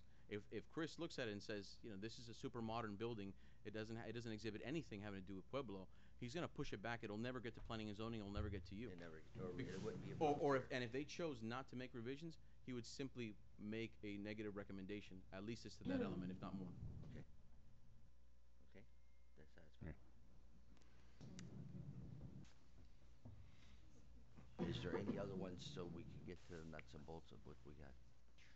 Yes, I have one more question. These changes that are in this project review process under Section D, how does this affect the theater property, which is my understanding it's the only property that has sold since we did the gateway enhancement? As far as I know, yes. Right. There's everything else is it's the same owners. Everything else that is under the gateway enhancement, the same owners own it. So that's the only property that has changed hands, presumably, like you said, based on the gateway enhancement, knowing that the gateway enhancement project was approved, or guidelines or whatever. How does these under the plan review apply to the theater property owners? The theater property or Hook Square property or any other property in the overlay, since we don't have any pending site plan applications or any variance applications, they'd have to conform to the new code. Essentially, it allows, we are creating the code under which any projects in that area will be evaluated. And to your point, there may have been, with regards to transfer of properties, there possibly could have been other sales of properties. The same owners of the theaters went to the Seventh-day Adventist property. They went to the Stadnick property owners. They even went across the street to the Washington's Gym Hook Square, and it was that activity that caused the Hook Square property owners to begin themselves evaluating, you know, what they could possibly do with their property. So essentially, within 6 months of passing the overlay, from having no activity, you had two of the anchor parcels, if you will, for the overlay moving forward. But to the extent that they put in for a site plan anytime soon, unless they put in before this evening, if this thing gets approved, they'll have to conform to the new standards. And some of these things are things that happen as a matter of course anyway. An architect is going to have an application meeting or a pre-application meeting with Chris. Then before the application set in, he or she's going to have multiple meetings with Chris to make sure that they understand the code, or that they understand where Chris's interpretations of the code are headed. And then, of course, understand process, timeframes, timelines. Some of the other things are just codifying processes that already happen. Like Board of Adjustment, they always see the variances. The Zoning and Planning Board, even its jurisdiction under the current code is a little sketchy. So to be perfectly clear, that's why we added site plans have to go to planning and zoning. So by the time it gets to all of you, it's gotten a lot of eyes on it. And it only goes to the Board of Adjustment if they're seeking any variances. If not, they'll just take that hat off and go to planning and zoning only. I have one more question, Dan, please. Under section, let me see, I guess 150-70, 070.1, I don't know, 2, well,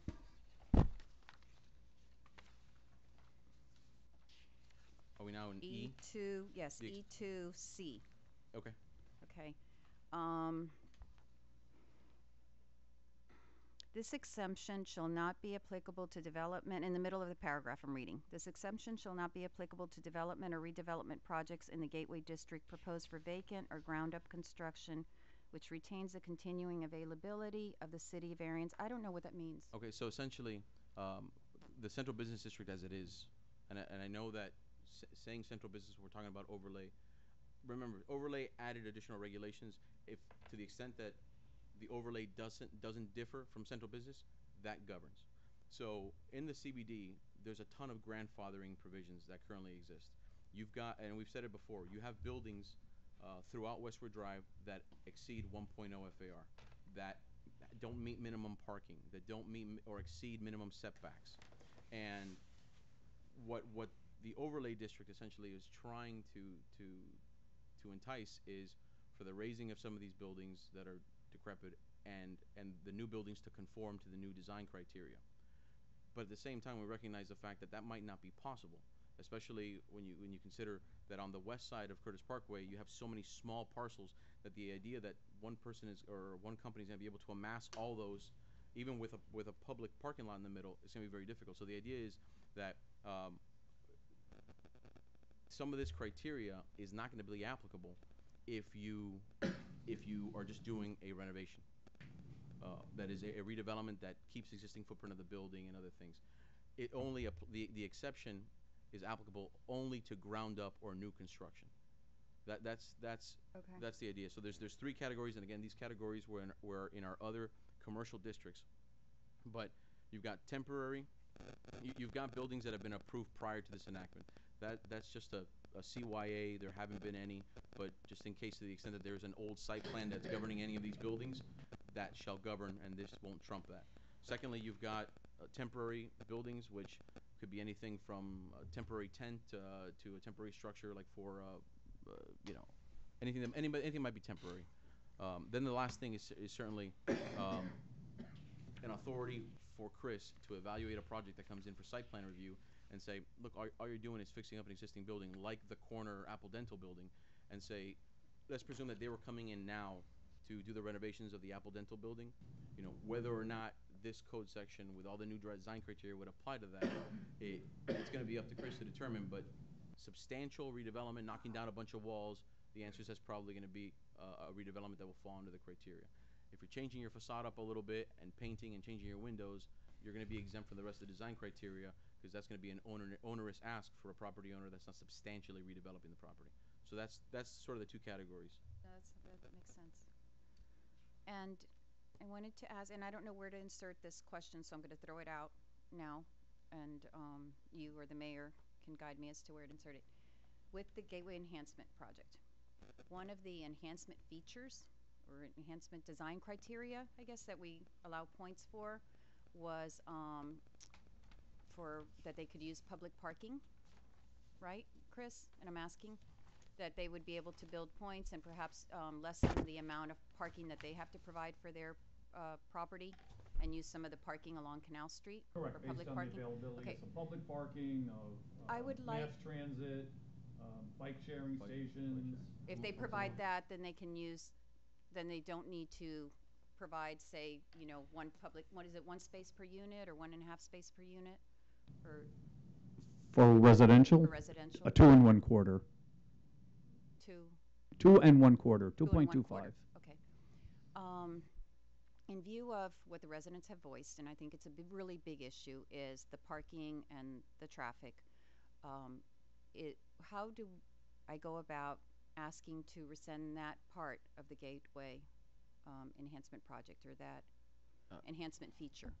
I mean, that we would give them, you know, allow them to have less parking than they're required. Well, when you say And it doesn't have to be right now. I don't know where to insert this question, so. I mean, it would have to be a conversation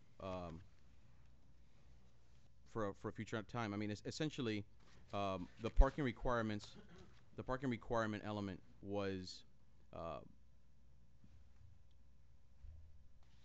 almost the way you address something called the planned unit development, and it happens in places where you've got combination of parking and mass transit and multimodal options, where it's to say this building has certain parking requirements, but we're not going to park it as if it were a building that was isolated. We're going to park the building recognizing the fact that there is public parking on street, there's an off-street public parking lot, that there are trolley stops, that there are bus stops, and so it certainly is a material portion of the overlay district zoning code. It is, but I think it's also a material portion of how it'll affect our community and our residents, and our access to, and perhaps that shouldn't be I feel in retrospect that shouldn't be one of the enhancement opportunities, or whatever you want to call them.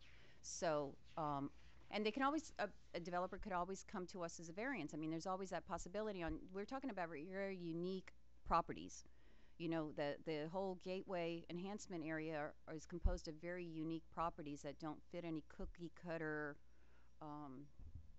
systems. So, is that something that we would bring up as an ordinance now, related to this, or later, or how do I Really, make a it's up to motion the for that? council. Again, I would stress the comment that I made to the vice mayor, which is to say that deviations from the overlay district at this point, I can't guarantee that it won't cause liability for the city, and that's Okay, and perhaps, and I understand that part because obviously a property sold shortly thereafter, and the truth is, a person bought that property and owns it. But going forward with the rest of the Gateway, perhaps we have to allow that point in for, make a concession for that property owner, which we're talking about the theater property, obviously, and address that for the future, the rest of the Gateway going forward, that that's certainly be up to the council. I mean, if you want to. But what I'm asking is, do I make a motion? Do I ask the I'm not, city Councilwoman, manager I'm not to sure put what up you're an asking. ordinance? I'm not sure what you're asking. I'm asking that we remove the parking element? element of, yes, out of the Gateway enhancement project. Essentially, and perhaps leave it for, if legally you believe that, that this could be a liability issue. Essentially, what For the you're theater asking property. would be, and forgive me because I don't have this. Well, no, that's not true. I should be able to have it here. Essentially, what you're requesting would be that in this current ordinance, section 150.070.1, subsection D, parking requirements, be struck. So you're essentially that it would be. I mean, it's. Give me a second. Let me read the caption of the current ordinance because I'm apprehensive about saying you can do it now because I don't think that we noticed the ordinance that way. Updating certain.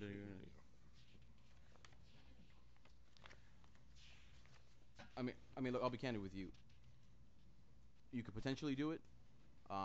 I would exercise an abundance of caution and say simply to bring it forward as a separate ordinance, because we go through the pain of identifying the sections that we're amending in the notice.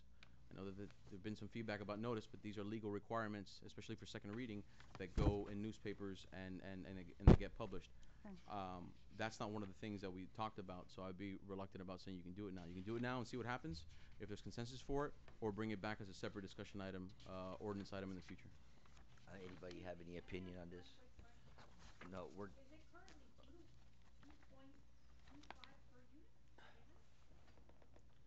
What was it? 2.1. 2.25. 2.25. 2.25. Right. Well, does anybody have an opinion on this? to go forward with, I mean, to just go forward with the ordinance and do it as a separate issue? I think we should do that because of the legal Go issues. separate, Councilman, go for it. We should. Bobby, okay. We're gonna just we're gonna go forward with it as it is. Let's just do this and we can talk about And that then we'll after. talk about the parking down the road, I guess, in another ordinance. All right? Mhm. Okay. Thank you. Anything else? Anybody else have any questions or comments or need any more information on the ordinance? Nobody? Okay, then we go to the section 150-70-1. And this is the 3. You can read into the record what it is. We'll discuss it. So again, Mayor and Council, the last issue that the council addressed at first reading was this issue of the mixed-use ratio. On first reading, the section essentially read like this, and I'll stress the part that's new. The uses in CBD shall remain in effect for the Gateway District, except that a hotel shall be prohibited in the Gateway District. Additionally, first floor uses along road rights-of-way shall be limited to restaurant and/or retail. We'll keep going. We'll skip that part. Direct access to such uses and full storefront windows are encouraged. Upper floors may be commercial, residential, or a mix of residential and commercial. The mixed-use ratio found in section 151.070 of the code shall not apply to the Gateway District. Between first and second reading, we huddled the wagons, got some feedback from residents, and that came and talked to Chris, talked to me, and said that we wanted to have further assurance that we have more meaningful commercial in these projects. That is to say, as I mentioned, whatever is not in the overlay district defaults back to the Central Business District Code. And the Central Business District Code, you should know that the overlay has more restrictive commercial uses, but the CBD says you're required to have 1,500 square feet of commercial. And again, on Westwood Drive, that might be just fine because the buildings are smaller, but on the larger parcels of whether you're talking about the Hook Square property, Washington's Gym, or the theater, 1,500 square feet is insufficient. And so we added the language: the ground floor shall contain occupiable air-conditioned space for permitted commercial uses with a minimum depth of 40 feet from the building facade. Let me stop there and say, to the extent that there's a colonnade, the building facade would be behind that. For those portions of the building along road rights-of-way, let me stop there again. And the idea is to maximize the amount of commercial that is available along a street frontage. Mind you, that's where the retail wants to be anyway, but essentially, if you're talking about Canal Street, you'd have all along Canal Street, no gaps in it, unless it's one of the exceptions. Along the Hook Square property, it would be Royal and Hook Square, and then on the theater property, it would be along Canal Street, Curtis Parkway on the other side. Except for such features as, without limitations, driveways, utility infrastructure, colonnades, and outside dining areas. So essentially, to say that they can't have any breaks in that would probably cause some problems. That is, to the extent that a driveway has to break a building facade in order to get access to parking in the rear, that's an exception. To the extent that there's any utility infrastructure that we can't foresee where it's located, that's also a break. Colonnades, to the extent that they might want to wrap a colonnade in with a paseo to the inside of a parking garage or parking lot, that was another exception. And any outside dining area. So again, the idea is to try and contemplate as many design situations as possible. Certainly Chris is very, very experienced in this, but all of us in a room, you can put 20 people in the room, there's going to be an issue that might be left out. To that extent, it might fall into one of these categories, but the idea was to address the elimination of the mixed-use ratio. The mixed-use ratio simply allows the building not to be shackled in a square footage. As I mentioned time and time again, we limit height, we limit setbacks, we limit the amount of floor area ratio. We now tell you the size of your units, and then the mixed use by parking. Thank you, Mayor. And then the mixed use ratio essentially tells a property owner your first floor of commercial can be no more than twice that of residential. And if you think about an example, the Green Chiropractic building that's on Westwood, and I forgot the cross street there. That building has, as we all know, commercial on the first floor and one floor of residential on top. But the backside is recessed in at least the length of one vehicle, and they fit 4 parking spaces right now. Under the code, that would not be permitted. That would not be permitted because the ratios of the square footage aren't locked together. So the idea is we want meaningful commercial, in new projects, but we don't want them growing the building unnecessarily to get either more commercial or more residential to the exclusion of parking. Because as you grow your first floor and make more commercial availability, then that means more parking. Rogelio Madden said it correctly, and there's been a misunderstanding. Residential creates less parking problems than commercial, and certainly office is the worst of them all. It's got peak AM and PM traffic trips. So the idea was simply to say, all right, you have some flexibility, architect, in the development of your building, and then you have to meet the other criteria, go through the site plan approval process, and then it comes all before you to see if it meets essentially community standards.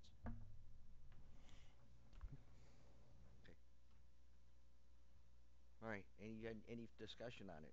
No, I have You nothing. fine? I'm fine with the way it is. All right, we want to vote on a motion? Let's just May move. I have a question on the mixed-use ratio. Let me get a motion first. Did you want to get a motion to vote on this section? You calling for one, Mayor? Yes, I'm calling. Motion to move, sir. Do I get a second? Second. Okay, discussion. You want to specifically say? Yeah, definitely. Mayor, I'm sorry. I'm just talking to Chris right now. The second to last sentence says, upper floors may be commercial, residential, or a mix of residential and commercial. Chris wanted to go in an abundance of caution and add the word office, just to be clear that the commercial we mean also includes office, because certainly if a property owner wanted to come in and have a true mixed-use building that is retail, office, and residential, or retail and office, to the extent that that's what they desire to do, that would be permitted under the code. But we just want to be clear, so we want to insert the word office after the word commercial. Okay. I kind of implied that was already. Right, but I think You're looking for specificity here? Well, some codes in commercial would include office. We made it clear when we required the ground floor commercial that did not include office, that it included retail and restaurant only, that the commercial category, as we called commercial, precluded office. So in other cities, other cases, that would have been a carry-all for all of those uses. We made it quite clear that commercial did not include office. So in order to allow offices on the upper floor, we need to add that they can be commercial, residential, or office, or a mix of those three. So I think making it explicit is important. Okay. With your indulgence, I'm we'll do fine that. with that. I'm fine with that inclusive in the motion. Okay. I got a first and a second for discussion. I have a question regarding the mixed-use ratio to Chris. For the property, and I believe it doesn't apply to, say, the theater property. We're using specifics, but say for the property near Hook Square, that long property at Hook Square, changing this ratio allows them to build more residential units. Yes, that's correct. About 10 to 15% more. I don't really know the number, but it would definitely allow more residential units because they only had a parking deck, and rather than just build on top of the commercial space, they would also build atop the deck in some areas. So it would provide for more in the plans that we've seen, which again have not been submitted. But in theory, yes, that up to the far of if they meet the criteria for the points and they get all the points for all the features that of the 1.7 FAR of residential units. And the same would be true along Canal Street, for example. Let's just use that example. Correct. If they were to amass those parcels, essentially they wanted to put a building up, like the Green Chiropractic building, it's possible that the residential component might extend beyond. So whether that equates to larger units or more units, essentially and that's why I made the comment, it's not necessarily about units, it's about residential square footage. How it gets chopped up inside becomes a business decision, and it's limited by the square footage minimum. And so, for example, on the Hook Square, we've only gotten preliminary feedback, but on the theater property, for example, the amount of building they're going to build doesn't seem to be changing with the change in the minimum square footage per unit. What it changes is how many walls they put up in between. And so, yes, you might go from 54 units to 50 units, but the occupancy of the building hasn't changed. It just meant you have more 3-bedroom units and more 2-bedroom units as opposed to more 1-bedroom units.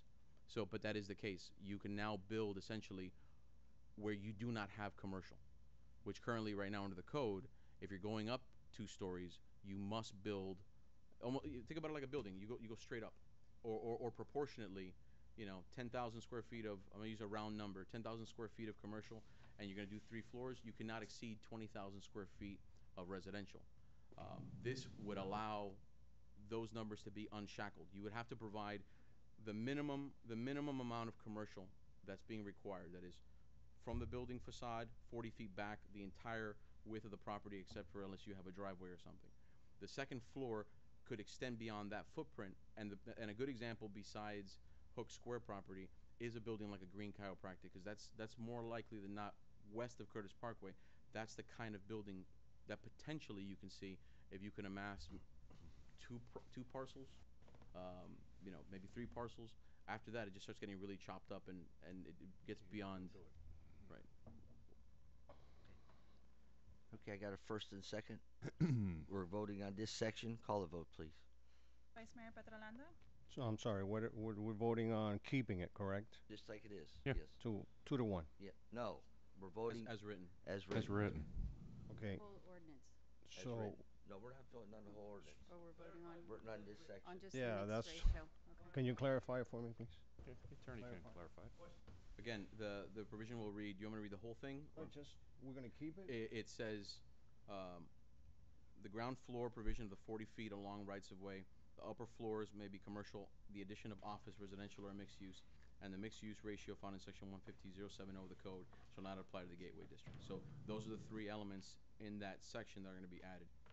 The commercial, the addition of the office, and that these 2 sections will govern instead of the strict mixed use ratio of the rest of the CBD. Right.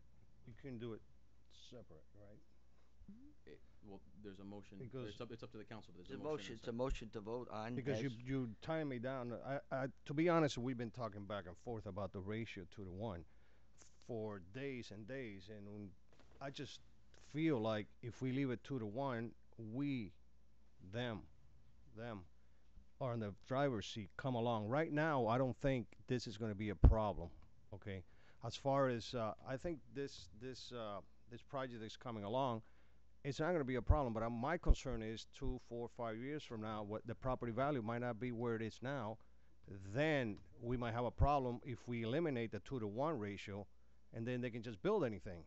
So that gives us the ability to later on they can come and do a variance, and if it looks good, 5, 10 years from now, then you can approve it. But if we eliminate it, we are out of the picture, and that's my problem with this one. That's why I would like to separate them, because I like to keep the 2 to 1 ratio. The other ones I'm okay with. The 2 to 1 ratio, I'm kind of against it. All right. Well, there's a first and a second. And you have the second. You have the second. You want to? I guess It's I have to. mean, you don't have to be in favor of the motion. In order You to make the second. motion. Right. Is there any further discussion? No, sir. Call the vote, please. Vice Mayor Petrolanda? No.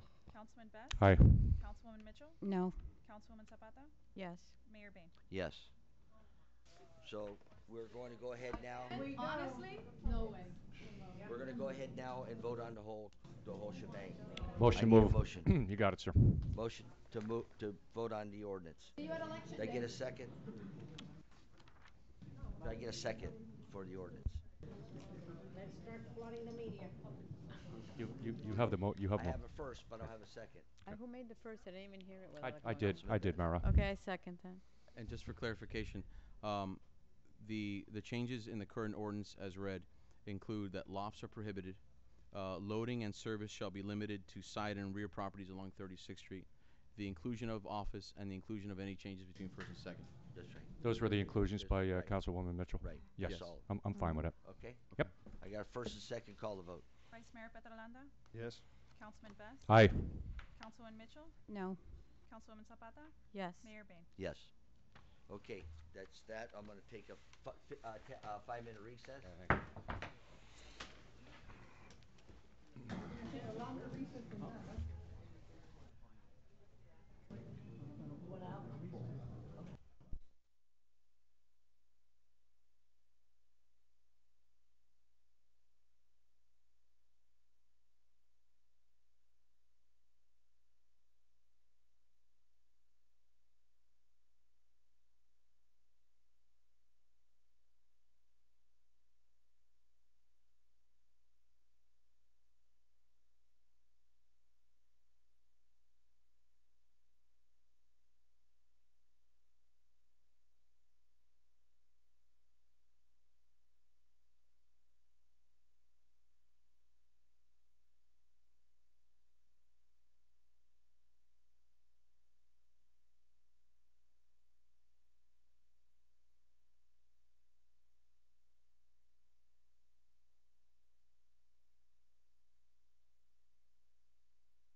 should be. I mean, it's our downtown, and we have a lot of the others.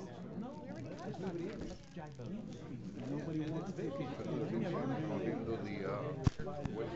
Okay, we're gonna go to the consent agenda. Does anybody have any problems with any of these items to pull or anything? Through the chair, motion to move 9A through 9G. Well, let's read them. The consent agenda. Read them like we've been doing, like a synopsis read. Yeah. Can you just do it like what? Sure. Recommendation by Gulf that council waive the competitive bid to Cisco on an as-needed basis in the amount of $26,033.75 for food and beverage purchases needed for the Legends Bar. Item 9B, recommendation by Gulf that council authorize the issuance of a purchase order to Hector Turf, utilizing a cooperative purchase with the National IPA contract in the amount not to exceed $164,734.54, using funds made from the sales of the online auctions for the maintenance equipment of the golf course. Item 9C, recommendation by the police department, the council approve an expenditure to Garber Ford Inc., utilizing Florida state contract 251-00000-18-1 in an amount of $39,640.90 for one 2019 Ford Inceptor utility all-wheel drive with an emergency equipment included. 9D, recommendation by council that to select Construction Catering Inc. to serve as the city's backup caterer for the provisions of the catering services for the Miami Springs Senior Center's nutrition programs for the elderly services. In the event that the primary caterer, Greater Miami Caterers, is unable to fill their contract. 9E, recommendation by Public Works, the council authorize the issuance or execution of a purchase order to Metro Express, utilizing Miami-Dade County under contract number RPQ 20170179 in an amount not to exceed $58,200 for the repaving of South Drive. 9F, recommendation by Public Works that council authorize the issuance or the execution of a purchase order to Pro Energy utilizing Miami-Dade County under contract RTQ 00676 in an amount not to exceed $180,000 for purchasing of gasoline and diesel. 9G, recommendation by Public Works that council allow the issuance of an increase to the Peterson Industries purchase order as a sole source provider, as they are the only source an amount not to exceed $30,000 for the hydraulic parts for the crane. That's it. Okay, I got a first. I get a second. Second it. Call the vote. Vice Mayor Petrolanda. Yes. Councilman Best. Aye. Councilwoman Mitchell. Yes. Councilwoman Zapata. Yes. Mayor Bain. Yes, I want to move one item up because they're here and they could go home. They went through a lot already, so they might as well. If we could go ahead and go to 12C for about the Duggar Way at Flagler Drive. I think you guys have the backing there, the letter. And I was wondering if we would want to consider going through proper channels. Duggar did a lot of different things for this community. Pro bono served on these boards. And we've done some streets for other people, and I think he's just as deserving or even more than them. And so I bring it up to you guys to think about it. We'd be right there between Duggar Plumbing and Woody's, that street right there. And it would Mayor. be called Duggar Way. I'd like to make a motion to move item 12C. I'll second that. Call a vote, please. Vice Mayor Petrolanda. Yes. Councilman Best. Aye. Councilwoman Mitchell. Yes. Councilwoman Zapata. Yes. Mayor Bain. Yes. Do you want to say anything, or you just want to go home? Go home? All right. I want to thank all of you. It was really an experience coming here tonight. I had no idea what I was walking into. I love all of you for doing what you do. Okay, we'll But yeah, try thank to. you very much for. We'll try to get everything set up with the sign. We got to go through the county, I think, and get everything done what we're supposed to do. And then your family would get set up something to have a nice ceremony for you. Right. If I'm Thank still you in very office much. or not, I'll still go. Tell your dad we said hi, huh? Yes. Thank you. Thank you. Thank you. Thank you, Council. Okay, where are we here? G. For 10A? Yep. Update on Westford Drive medium. Certainly. This is a recommendation. Option 1, recommendation by Public Works that council authorize the issuance and/or execution of a purchase order to Metro Express, Inc., utilizing Miami-Dade County contract award under request for price quotation 20170179 MCC 7360 plan attached in an amount not to exceed $66,691.50 for renovations of the Westward Drive path for the Glen Curtis Circle from Esplanade Drive utilizing CITT funds. Option 2, recommendation by Public Works that council authorize the issuance and/or execution of a purchase order to Metro Express, Inc., utilizing Miami-Dade County contract under request for price quotation 20170179 MCC 7360 plan attached in an amount not to exceed $23,482 for renovations of the Westward Drive path from the Glen Curtis Circle to Esplanade Drive utilizing CITT funds. Discussion. Option 1. At the November 5th, 2018 meeting, Mayor Billy Bain requested the council consider allowing staff to obtain a cost for the renovating of Westward Drive path from Glen Curtis Circle to Esplanade Drive by removing the uneven brick pavers that currently exist and concreting the path to match the new path from Flamingo Circle to Hammond Drive. Also, the recommendation was to eliminate the concrete curbs mid-block and only allow crosswalk ramps at both ends of each of the 4 blocks. Staff obtained a quote from Metro Express, Inc., piggybacking off of the Miami-Dade County contract under request for price, for removing the brick pavers and mid-block curbing and redesign of the ramps and replace the path with non-colored concrete at a cost of $66,691.50. Should council wish to consider having colored concrete to match the new path, the cost would be an additional $39,665 for a total of $106,356.50.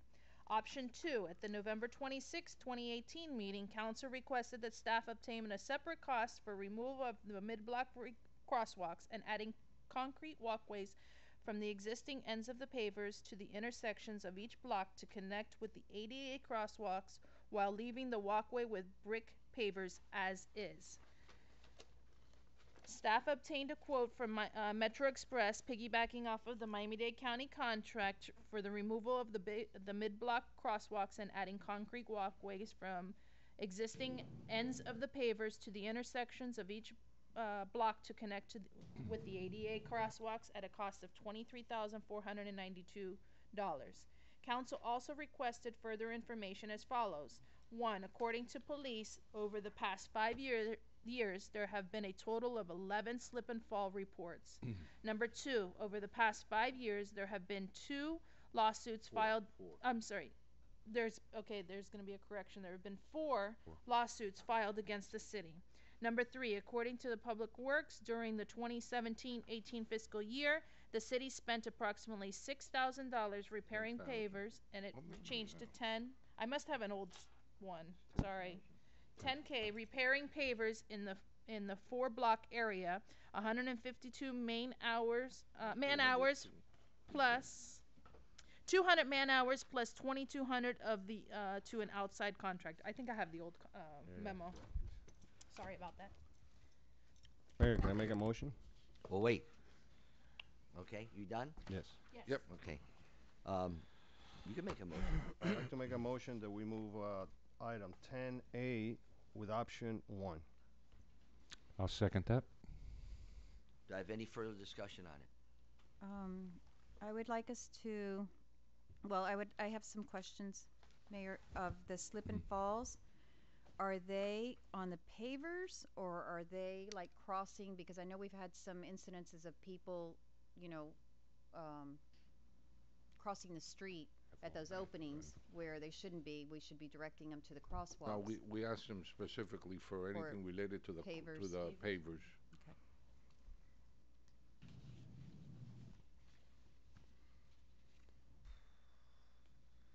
Anything else? So we're voting on replacing the pavers with cement, Yeah, all the way down. like the bike path. Yes. Correct. I just want to add something. The other night, last meeting, when I saw the pictures, they look fine. Today, I walked the whole Westwood Drive. They're not fine. And They need replacement. They need replacing. Mr. Tom Nash gave me this to show council. This is the problem they're having in the pavers, walking in between the roots crawl up and are cracking the pavers. And now with the cement, that's not gonna help? No? Like our sidewalks, that the roots come up and break them? No. I think they'd put a special stuff down. Ugly. The cement is ugly. With the process that we're going to take laying out the new concrete, we have measures in place that we'll use moving forward to prevent these types of situations from reoccurring. One of the items, as the managers just gave me, is they're going to use thickened edged concrete for footers to allow the roots to penetrate deeper, as not to create these type of nodules that are happening. Right now, those pavers are holding a lot of moisture. Right. And since the path of least resistance is between those pavers and underneath, the root systems are absorbing that moisture and exacerbating the growth. Since the last meeting, we had our staff out there. We identified 88 new sections. And this last weekend, while I had staff on for maintenance of the air conditioning, I utilized their time to go and clear some of those pavers. We had 32 pavers lifted on the 100 block, 30 on the second block, and 26 on the third block from the last meeting that we had back in early December.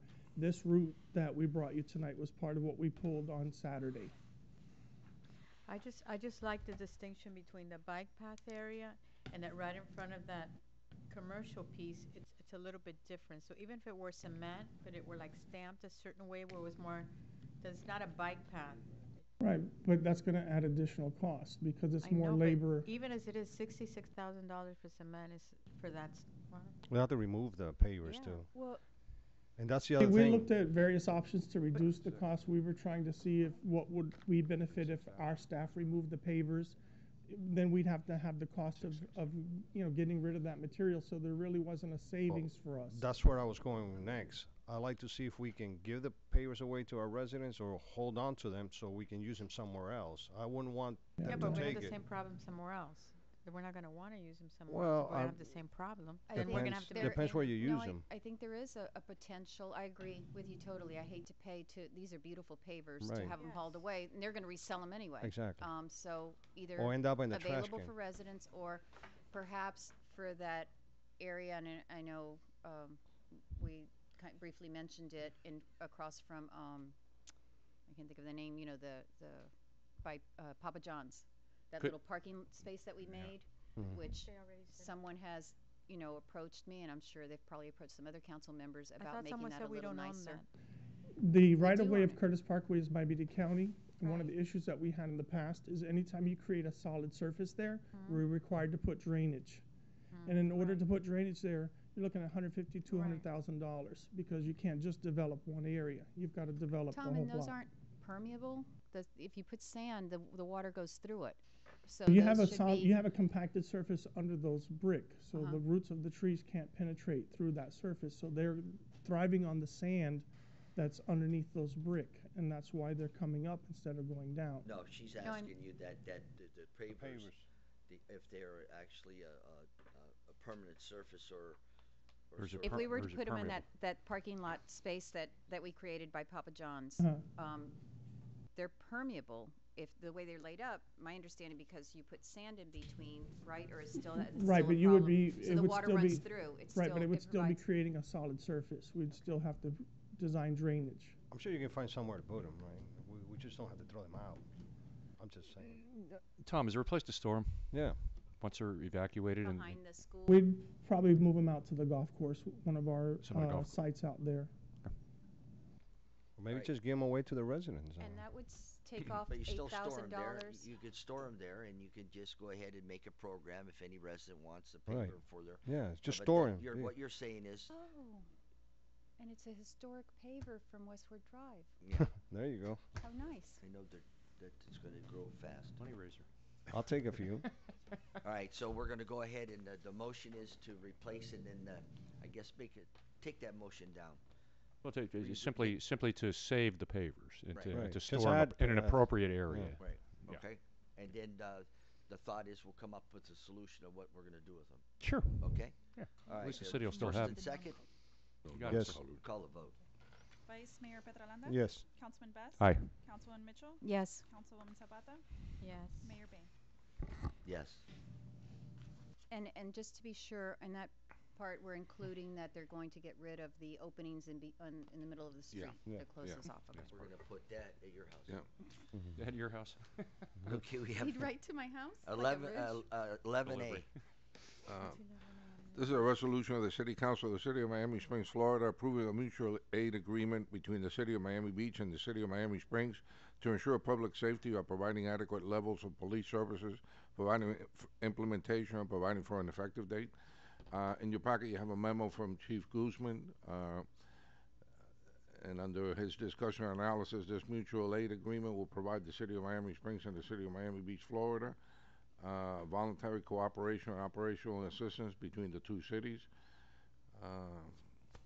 Basically, that's it. We have it. I don't know if you want to add anything else, Chief? Basically, a renewal. We have mutual aid agreements with various municipalities in Miami-Dade County, and this is just one of them. I have a question. Would this give us first dips on extra work for our off-duty officers in Miami Beach? Not necessarily extra, would put us at the top of the list, but they have asked us in the past when they have events that they don't have enough staffing for, if our officers can work off-duty. Once we have a mutual aid agreement in place, and that's just the legal way of doing it, and I approve off-duty. We already work off-duty with the City of Miami, with FIU, with FHP, and we can work with them once they request it from us, Okay. yes. Thank you. I need a motion. Through the chair, motion to move the items. Second. Call the vote, please. Vice Mayor Yes. Petrolanda? Councilman Best? Aye. Councilwoman Mitchell? Yes. Councilwoman Zapata? Yes. Mayor Bain? Yes, we go to 12A, discussion becoming a satellite municipality. Yes, Mayor and Council, the city received a notification from the city of Doral that they're instituting an EOC office. We're currently working with the city of Hialeah, but talking to the chief and Captain Molay, who's our representative in the EOC, they're in favor and recommend that we move to the Doral EOC office. Chief? I have a question. This is not only for hurricane, this is for any emergency. Any emergency situation, yes. Right, because it stated that it was going to take effect the first day of the hurricane season, so that's where I got confused. No, it's for any emergency situation. A lot depends on when they finish building it. They're in the process of building it. Their headquarters is rated to withstand Category 5. They're putting a lot of amenities in it to be a responsive EOC. And it will be ourselves, Medley, and Sweetwater. Any cost to us? No, none. So who's picking up the cost, Doral or the state, or? Doral's probably I'm sure they have some state funding to it They get it also, but funded, Doral is picking up the majority of it. So no cost to us? None. Thank you. Chief, I'm just curious, is it the facility? Sorry? I'm just curious which facility. Is it the facility, the fire department headquarters, or is it that No, other one on it's- 112 or No, whatever? on neither. It's 25th? Doral's Police Headquarters, which is north the of 25th 58th Street. I Street. mean, 90 North of 58th Street on 95. 99th Avenue? 95 or 99th Avenue. 6100 Northwest 99th Avenue. So that, in an emergency, you would We have would staff some it with staff one it of our representatives, to like we would communicate have with our- done during the hurricane at the Hialeah Satellite EOC. A motion? motion to approve Second. this. Second. Jaime got the second. I mean, Councilman Petrolon got the second. Call the vote. Okay. Vice Mayor Petrolanda? Yes. Councilman Best? Aye. Councilwoman Mitchell? Yes. Councilwoman Zapata? Yes. Mayor Bain? Yes. Thank you. We go on Christmas, about the discussion of Yes, our Mayor and Council, decision this is about a Christmas. discussion item carols. requested by Councilwoman Zapata.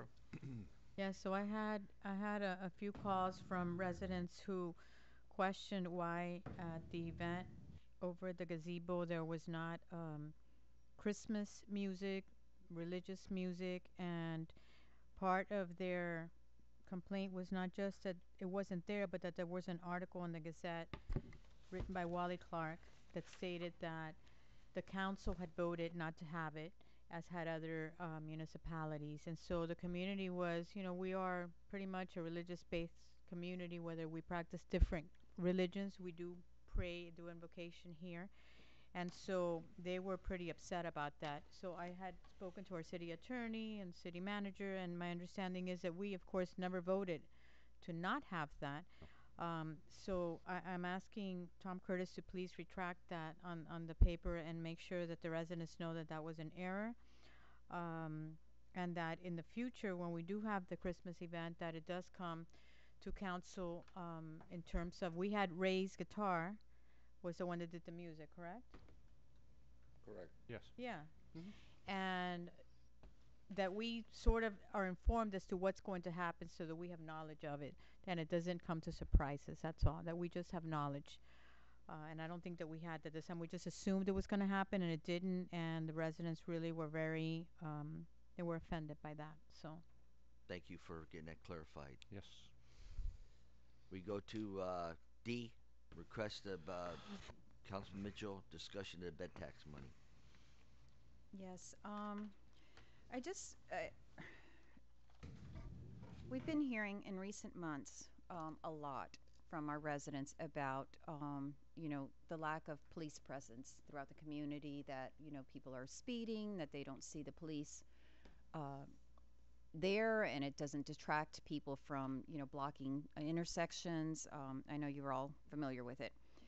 The issue is that we all know, and if you look at the record calls, that our police respond, in my opinion, an inordinate amount of time to issues at our hotels. You know, we have over 30 hotels in Miami Springs, which is a very disproportionate amount of hotels in Miami Springs for our 3 square foot area. When I look at all the other municipalities in Dade County, with the exception of Miami Beach, no other municipality has that proportion of hotels, and no other commerce.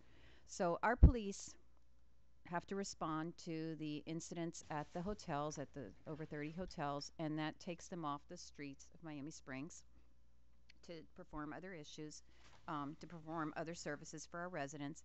And so really what's happening is, I feel, is our citizens are paying for public safety at hotels out of our city taxes, disproportionately more than other municipalities.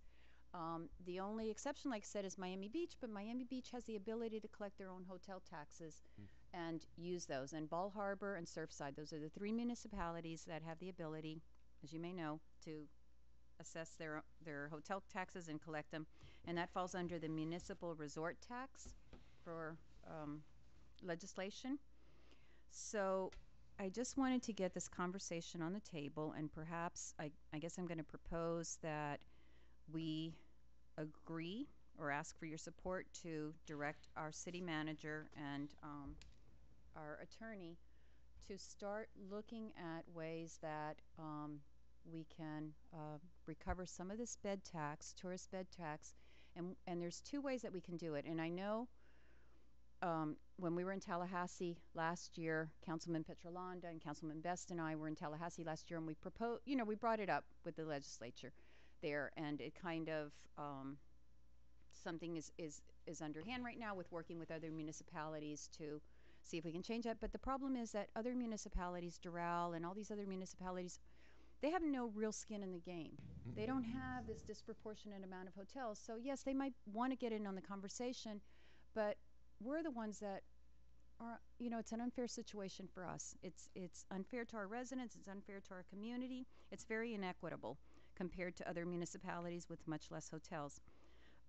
So I've been looking into this a lot and trying to figure out what other ways we can kind of approach this. And it appears that perhaps if it's going to be a lot of hard work, this isn't going to be easy, because obviously the county is not going to part with their bed taxes that they're using to promote, you know, tourism to go to Miami Beach and city of Miami and whatever, in the Yeah, zoo. but the point was not to take the Dade County tax money. It was supposed to go ahead and adopt our own tax on top Perhaps, of them. and that's what I'd like is to just, if we could, In other words, to ask for your support to get this, you know, try our to get the county on board. get it We're not lifted. trying to Yep. take any of their dollars. We're trying to create dollars on our own. Perhaps, and so whatever, if that's possible, or the other possibility is for us to be included as one of these 3 municipal resort tax communities, which I think, you know, we're just totally justified in requesting that. And the other thing is to pursue adding a public safety item as an authorized user under the county's bed tax. They have a lot, when you collect the bed taxes, the hotel bed taxes, the state legislature lets you apply that money to several tourism, you know, visitor centers, I don't know. But public safety isn't on theirs, but we could request that that be added, and then that would mean that some of that money would be returned to us to allow us to get more police to address the issues at the hotels.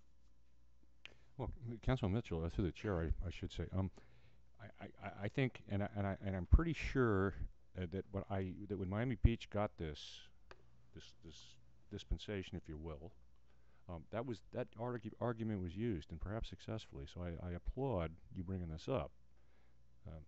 Well, we relative to already relative to the police response and the fact that the police are responding to people that aren't even Springs residents, and I think that makes some good sense, and I think some recovery should be considered for this. Sure. And I think, yeah, I like it.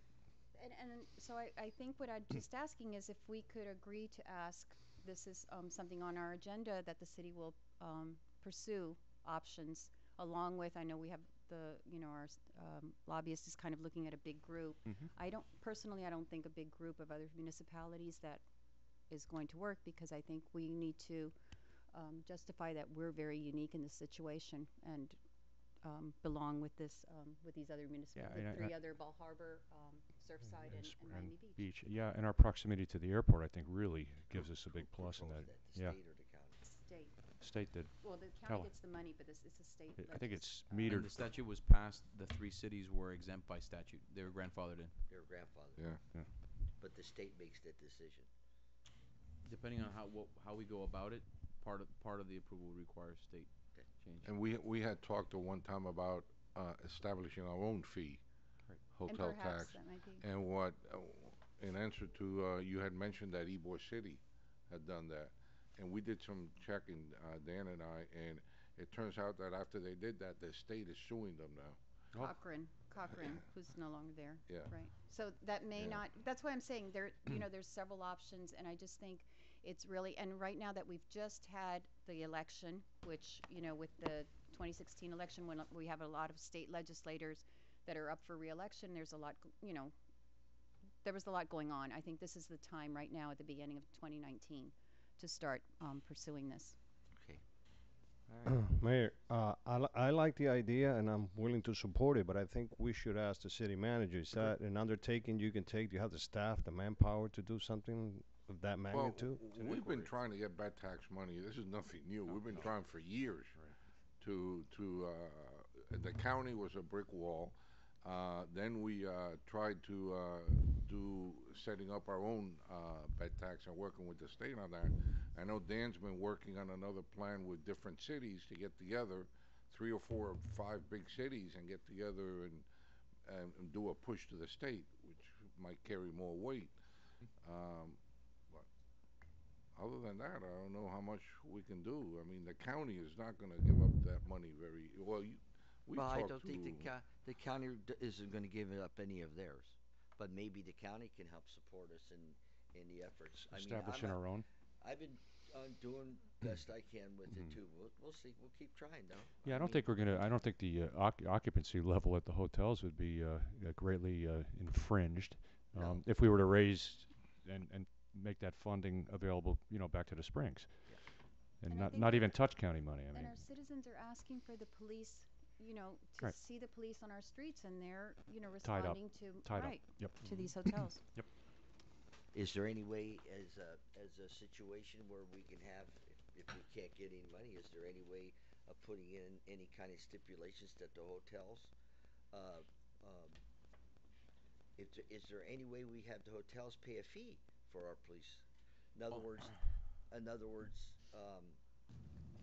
is there any kind of thing where or stipulate that they, like in let me put it this way, like Miami-Dade Fire, if you if you have more than 10 calls at your facility for alarm, or Miami-Dade County Police for alarm, right? If you have an alarm and if you have more than 10 of them, every time it's after 10, you pay a fee for them to go out there.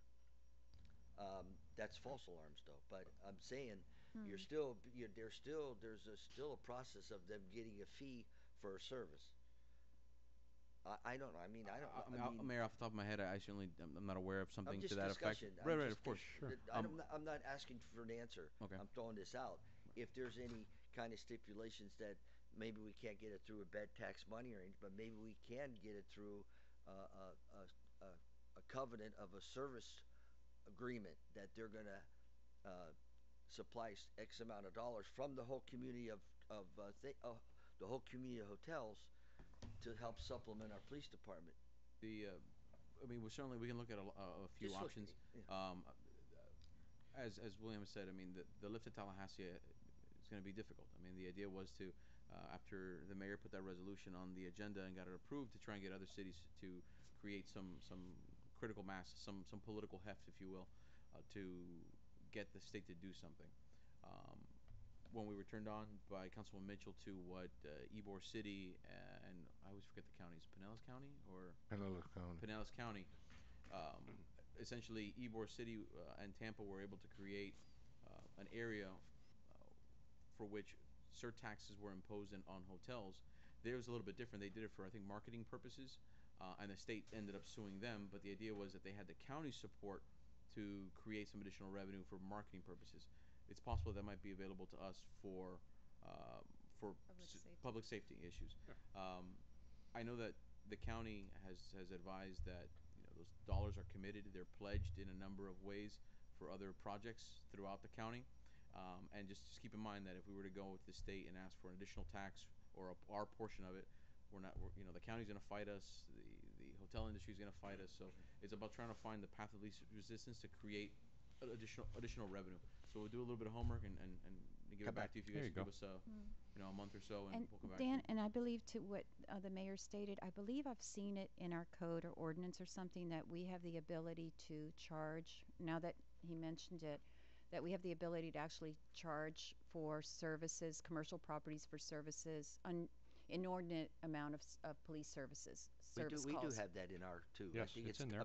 I think it's She's up right. to 10 false alarms. If we continue False to go out. alarms, yeah. But see, that's false. I mean, then you're. But I'm Yeah. just saying maybe there is a legal way to collect some money for our police department servicing them. Yeah, I don't think Like it'd be. like a security corporation that does security. They get paid to do that. Private corporation. Maybe we can. We'll look into it. Okay. Excellent. Very good. Good point, Maria. Good talk. E. Yep. Approval of a special event. Attached is a special events application and map submitted by the Women's Club requesting street closure on Saturday, January 26th from 9 a.m. to 3 p.m. Closing of Park Street starting at Westwood Drive, not affecting the flow of Westwood Drive course for 1 block. This is the street adjacent to the Women's Club, the side of the clubhouse where the wheelchair Thought somebody was accessibility coming back and get handicap me. ramp is. For my vote. I'll entertain a motion. Motion to move item, what is it? 12E. I second it. Call the vote. Vice Mayor Petrolanda? Yes. Councilman Best? Aye. Councilwoman Mitchell? Yes. Councilwoman Zapata? Yes. Mayor Bain? Yes. Mayor. Roller derby. Another approval, another special event for Attached liquor. is a special events application submitted by Miami Vice's City Rollers requesting permission to serve beer on the Saturday, March 16th, 2019 event from 5 p.m. to 9 p.m. It's an upcoming roller derby competition scheduled for that day, for March 16th at the community center. There will be food trucks in the parking lot and no street closure is required. Jasmine Gomez is the event is the organizer of the event, and I believe she is present to elaborate on any of the event happenings. Do we have any questions for Jasmine? So it says here liquor. You said beer, or is it Beer. all Beer. different liquor? Motion to move item Only beer. 12F. I have a motion. 12F. Second it. Yep. Second. I want to just make sure that, as this is stated for March, I want to make sure that we have abundance of flyers for the residents in that area. Yeah. We're working on it. No, I mean, I want them to know a month in advance. I want to hit them as much as we can, okay? So, contrary to what we heard here tonight, we give them everything they need to know. Well, I live a block. Well, that's not, but that doesn't matter. I'm talking about people who live on the block. Door to door. All right, you got first and second, call a vote. Vice Yes. Mayor Petrolanda? No. Councilman Best? Aye. Councilwoman Mitchell? Yes. Councilwoman Zapata? Yes. Mayor Bain? Yes, we go to city attorney, anything? Any ideas? Mayor and council, Happy New Year. Happy New Year. There you go. It was a great New Year. Great, fantastic. City attorney, city manager? Nothing. Happy New Year, everyone. Good start to the year. Good Oh, meeting that today. is Excellent start. I had so much A fun. little zesty, huh? Anything? Nothing? You got nothing? Okay, let's see. We'll let you go first, Ms. Mitchell. Any events? Councilman Mitchell. No, nothing. Happy New Year, and just it's been a pleasure, an honor, a privilege working with all of you up here. You going somewhere? Anything in? It sounds like he is. No, but this past year, I meant to say, and this past year, and I'm looking forward to the start of the new year and continuing our work. There you go. Thank you. Nice. Councilwoman Zapata.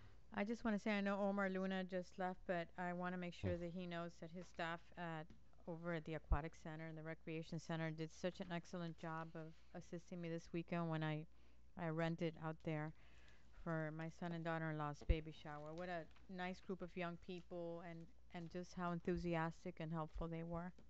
So I'm sure they're like that with everybody. It's good to have that kind of, atmosphere in our city. Councilman Best, anything? Certainly, Happy New Year to everybody. And I'll second what Councilwoman Mitchell just said. It has been certainly a pleasure working up here with all of you this past year, and hopefully that'll continue. Again, an awful thing with Tom Nash losing his wife here recently, and I thank the mayor or Councilwoman Zapata rather, for mentioning that at the beginning of the meeting. And secondly, I'd like to thank the city staff and all of you up here for all the courtesy and prayers and everything that you extended my wife when she underwent neurosurgery this past week. Thank you very much. Means a lot to us. You got it. You gonna get us a dinner now for that? No, push it, will you? All right, I think that's it for tonight. Oh, no, Councilman Petrolong, you have something for us tonight? I just want to thank everybody that came out and voiced their opinion. I know some of you thanked them for coming out. I didn't get a chance. So I want to, absolutely, you did a fine job. And I want to thank them for coming out and getting involved. They just need to get involved from this point on a little more so we don't have this again. I also want to congratulate Councilwoman Zapata for her new addition to the family. Not yet. Not yet. February, Soon. I'm going to be a grandma. Yes. I'm going to be ×3 in July. So you know it's a happy thing, huh? And good night. Oh, that's great. Jamie. I thought tonight showed the best of Miami Springs. This meeting's adjourned. Thank you, sir.